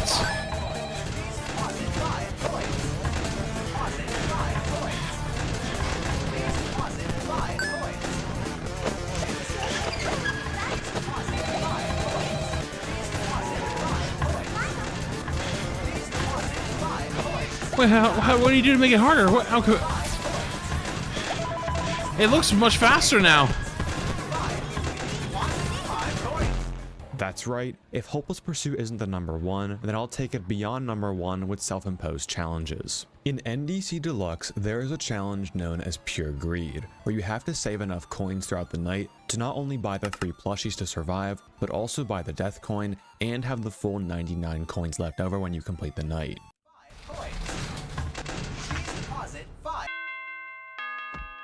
Jesus, dude. Pure Greed is already very difficult on NDC Deluxe, but no one had even thought of the next step up until now. Let me introduce Hopeless Greed. Remember how throughout the 5 AM wall, the main issue was always not having enough coins, and when I finally did beat Hopeless Pursuit, even with the coin farming mid-office cycle, I only won with 12 coins. Well now, we're going to win with the death coin bought and the max coins of 70. Hopeless Greed takes Hopeless Pursuit and turns up the heat on every area of the night. Keyboard chaos is now absolutely insane because you have to coin farm on every office cycle, sometimes even double maskless coin farms on Meebird cycles. Wait, what the f does that even mean? Keyboard chaos is so bad that you literally just can't survive. In this clip, I had Fredbear, Nightmare, BB from the camera flip, OMC, and Lolbit. So what do you think the correct sequence of inputs is here? Well, it's actually none of these keys. It's the escape key so you can quit the f***ing night. To put this into perspective, when I was first starting out, I couldn't even do a Meebird office cycle at 1 AM. Now, we're doing a full Meebird office cycle so fast that we have enough time to pull up the cameras twice to get 4 more coins. You also now have to be much faster compared to normal Hopeless Pursuit. Using the cameras to farm coins in office cycles makes the masked characters angry, and they'll spawn really early in camera cycles, meaning you'll have to be extremely fast in your camera cycles so their kill timer doesn't run out and you die.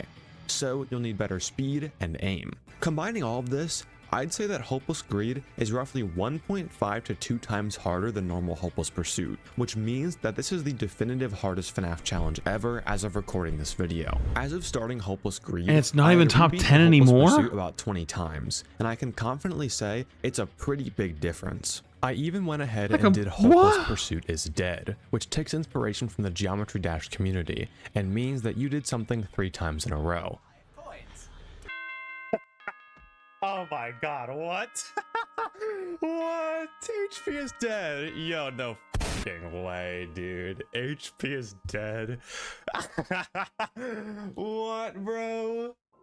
And even after this, I would still consider Hopeless Greed to be harder than doing Hopeless Pursuit 3 times in a row. No one had even thought to attempt this until I started making this video, so I was going into completely uncharted territory, and I had to make my own strategy. So here's what I came up with. At the beginning of the night, coin farm your soul out. You're going to need 40 coins minimum to get on pace. From here on out, you're going to have to coin farm during every office cycle that isn't an hour change one. On Meebird cycles, you can get away with only doing 1 flip, but preferably you do 2 flips. For the rest of 12 AM, just play normally and farm a bit extra on the first Meebird cycle. Once you get to the first hour change, we're going to play things a little differently. Normally, we'd enter the cameras at 56 Scheme's seconds. full memorization one adapting to puppet, what pattern you then follow look based at on the events. So once showtime you beat before it, we get you the can beat ducks it again. events. The problem Yeah, with but this like, strategy is that we aren't actually buying the I feel like plushie there's so until many roughly button presses you have to 105, do. Like, which wastes can you any physically coins do we that? might get while waiting at the coin cap between 1 minute and 105. So instead, pull up the cameras and wind like it's a normal cycle, going into the ducks.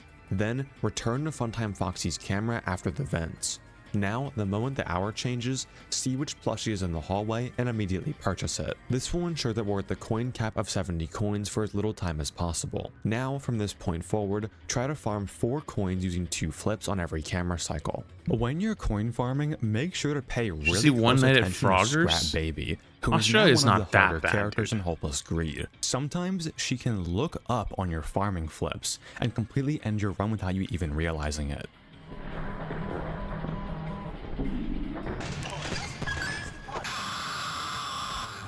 You won't die, but you'll wish you. However, once you reach the 126 cam cycle, we're going to perform a very important tech, the Rockstar Freddy skip. Earlier, we were calculating how many Faz coins you need to beat the night. The what? Rockstar Freddy being permanent ate up 100 of those coins.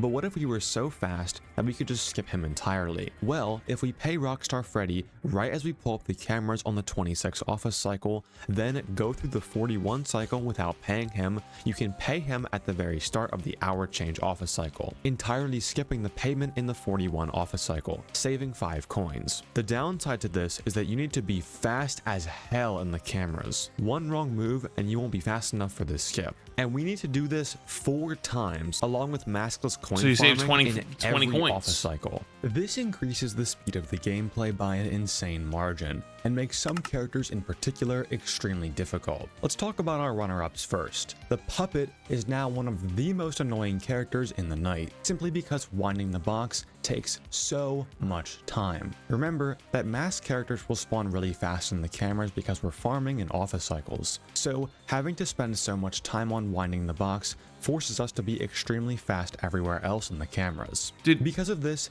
every character that requires precise aim and mouse movement in the cameras is now much harder. The ducks feel a lot stricter, Yeah, and this is Toy Hopeless Freddy Greed, can yeah. lead to loads I don't know of how time it's lost gotten if you even aren't crazier, insanely but it precise has. with his super small camera icons. Please deposit 5 coins. Please deposit 5 coins.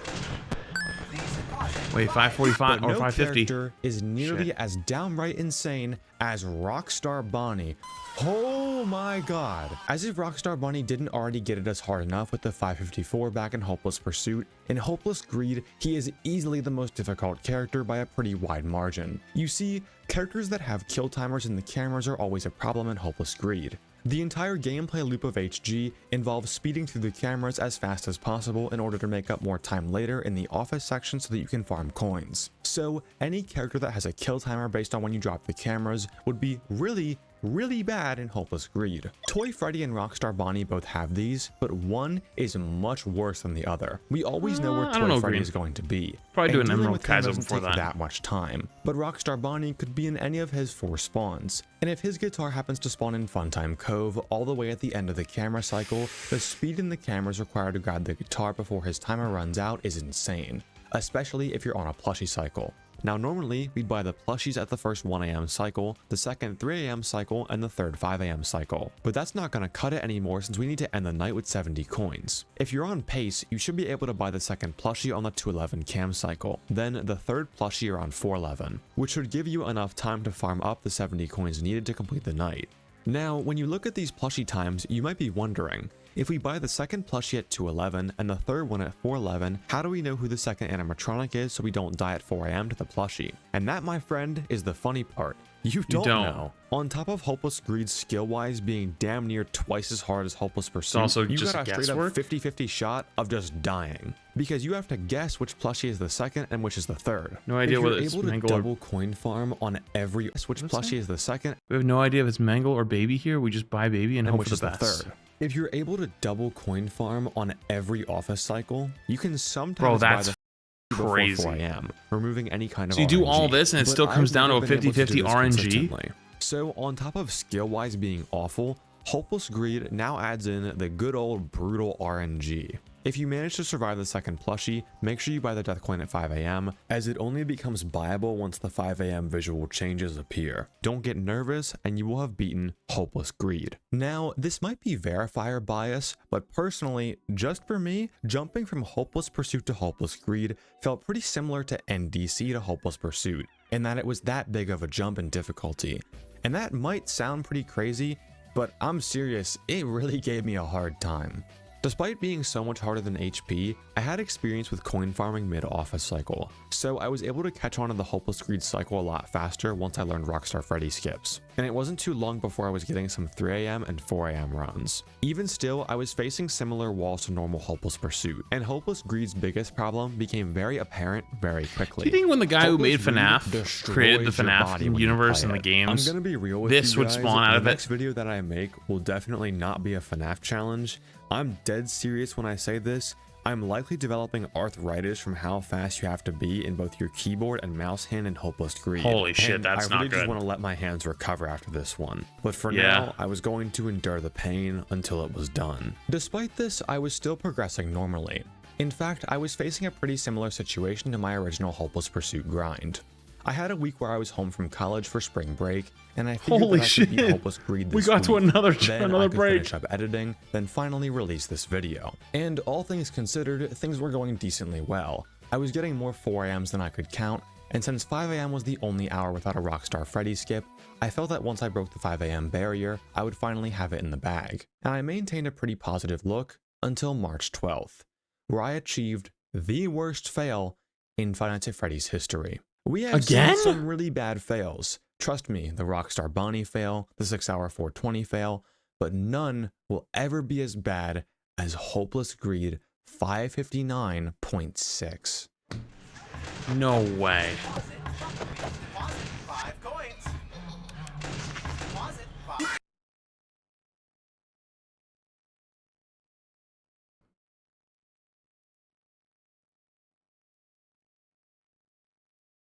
No! No! No! No! What the fuck?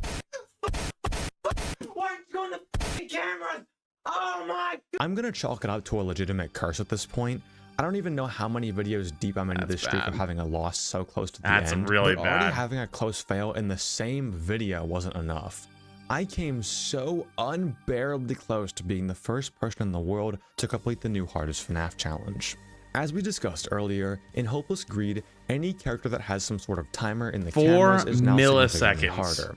And the puppet is one of these characters. I was so nervous from fluking so much time in 4 this run that I forgot milliseconds to is wind the music box crazy. the whole way. If I had stayed on the box for, I kid you not, 0.2 more seconds, I would have beat Hopeless Greed right here, at the end of one of the cleanest games I have ever played.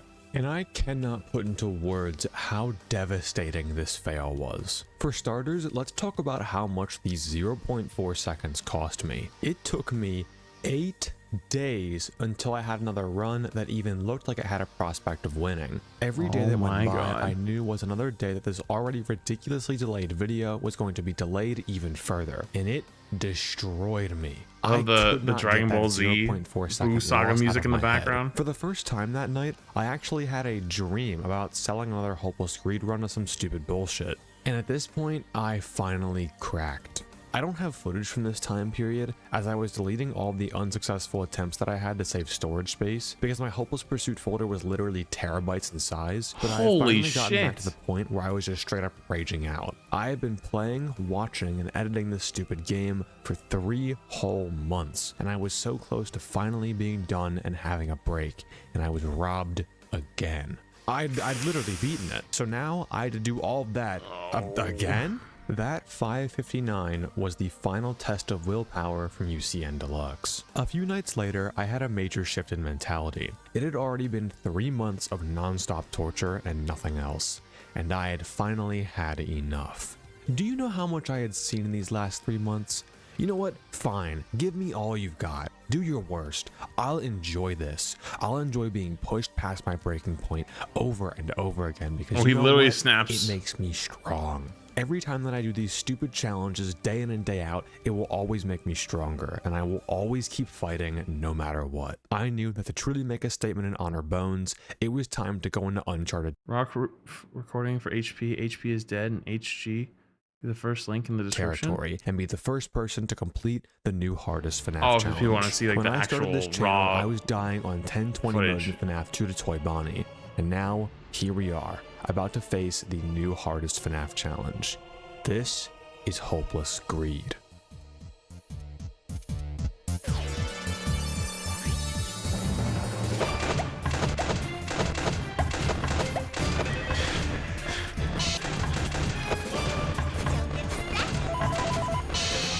Surely this is the run.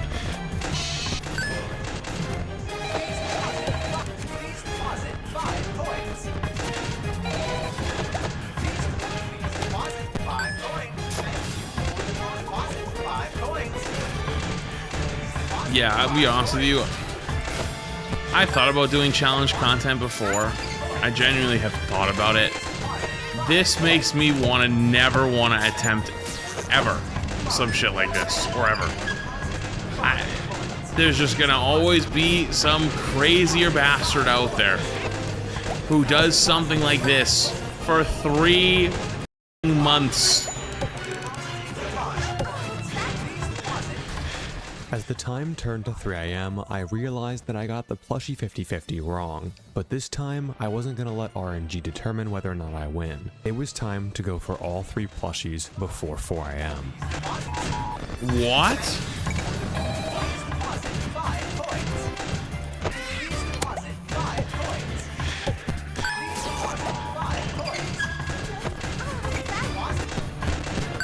Oh, you got it.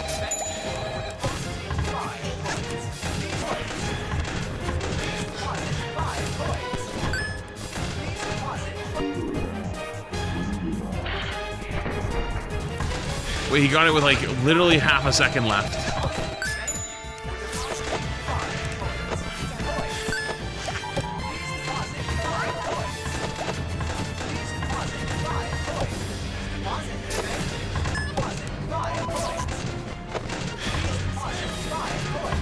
Wait, getting all of them before 5-2 is crazy.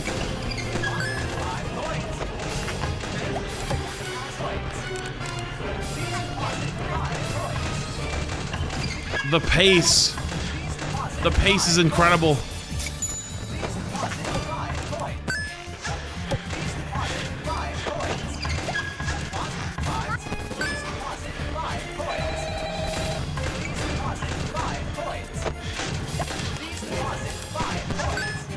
He's got the 70.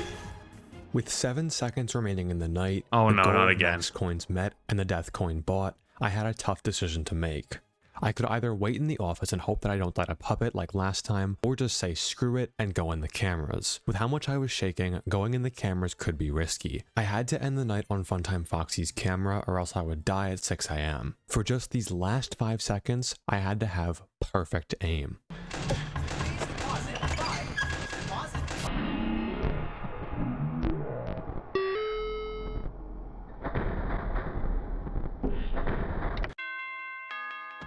Oh my god. Oh. Holy fuck. Yes! Oh my god. Wait, that was actually insane. Oh. Bro hit like 19 shots in 6 seconds.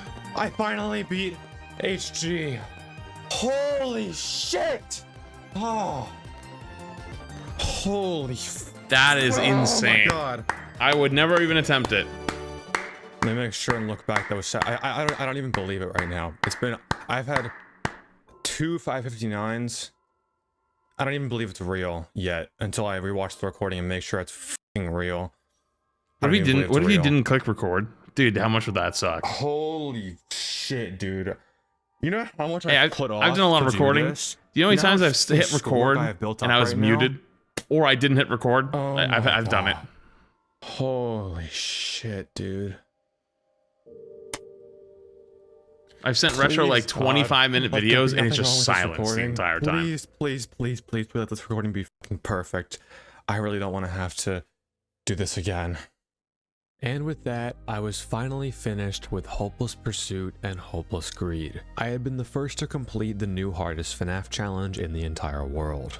If you've watched this far into the video, you don't have enough gifted to make me do this, respectfully. I've spent over 3 months on this project total, and your viewership truly means the world to me. I also want to inform everyone here that my Discord server no longer exists. There was a lot of pressing issues with the server and Discord as a whole for me, and it was beginning to get too big for me to handle and moderate to the new standard that I wanted for it. However, if you'd still like to send me fan art like this gorgeous piece by Meleg on Insta, you can DM my Instagram account at thebones5, and I'll feature it in upcoming videos during the outros. Speaking of absolutely gorgeous artwork pieces, I'd like to thank all of the wonderful animators that worked with me during this project. Zintara made the intro to HP scene, and you can find her on Tumblr and Discord as Zintara. Hazel the Boxhead made the Skeleton Bones fight scene, and you can find her on Twitter as Hazel the Boxhead or on Discord as The Real Boxhead. Norkuna did all of the sound design for all of the scenes, and you can find her on YouTube, SoundCloud, and Blue Sky as Norkuna.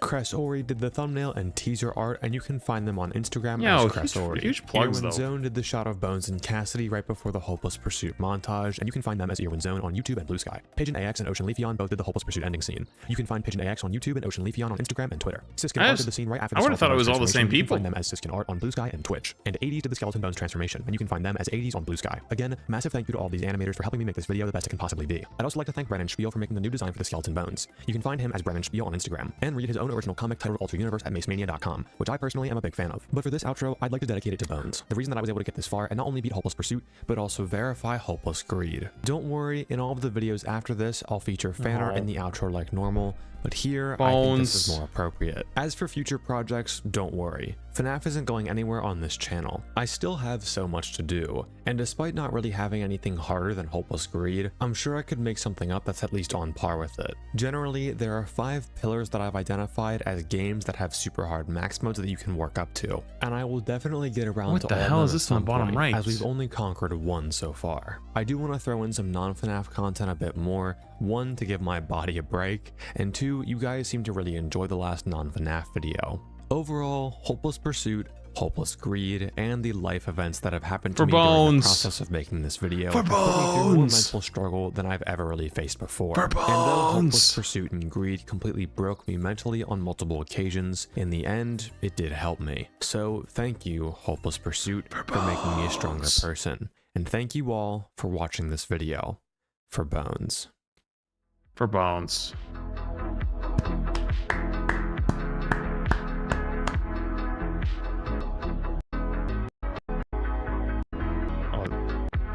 Oh, it's photos of Bones at the end. Dude, that was a fire video. That was fire video. Sorry it took me so long to watch it. My bad on that one. I kind of had a lot going on the last year.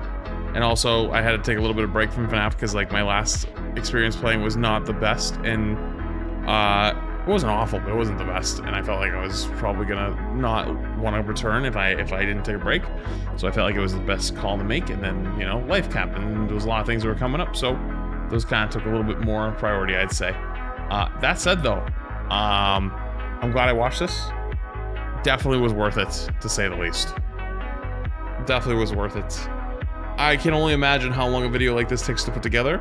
Not just the, like actually doing the challenge, but actually scripting everything, editing everything, getting all the footage put together, voice recording, and then all that probably took 6+ months, I would imagine. We'll see. Maybe not 6+. Maybe considering the challenge was what, 3.5, 4?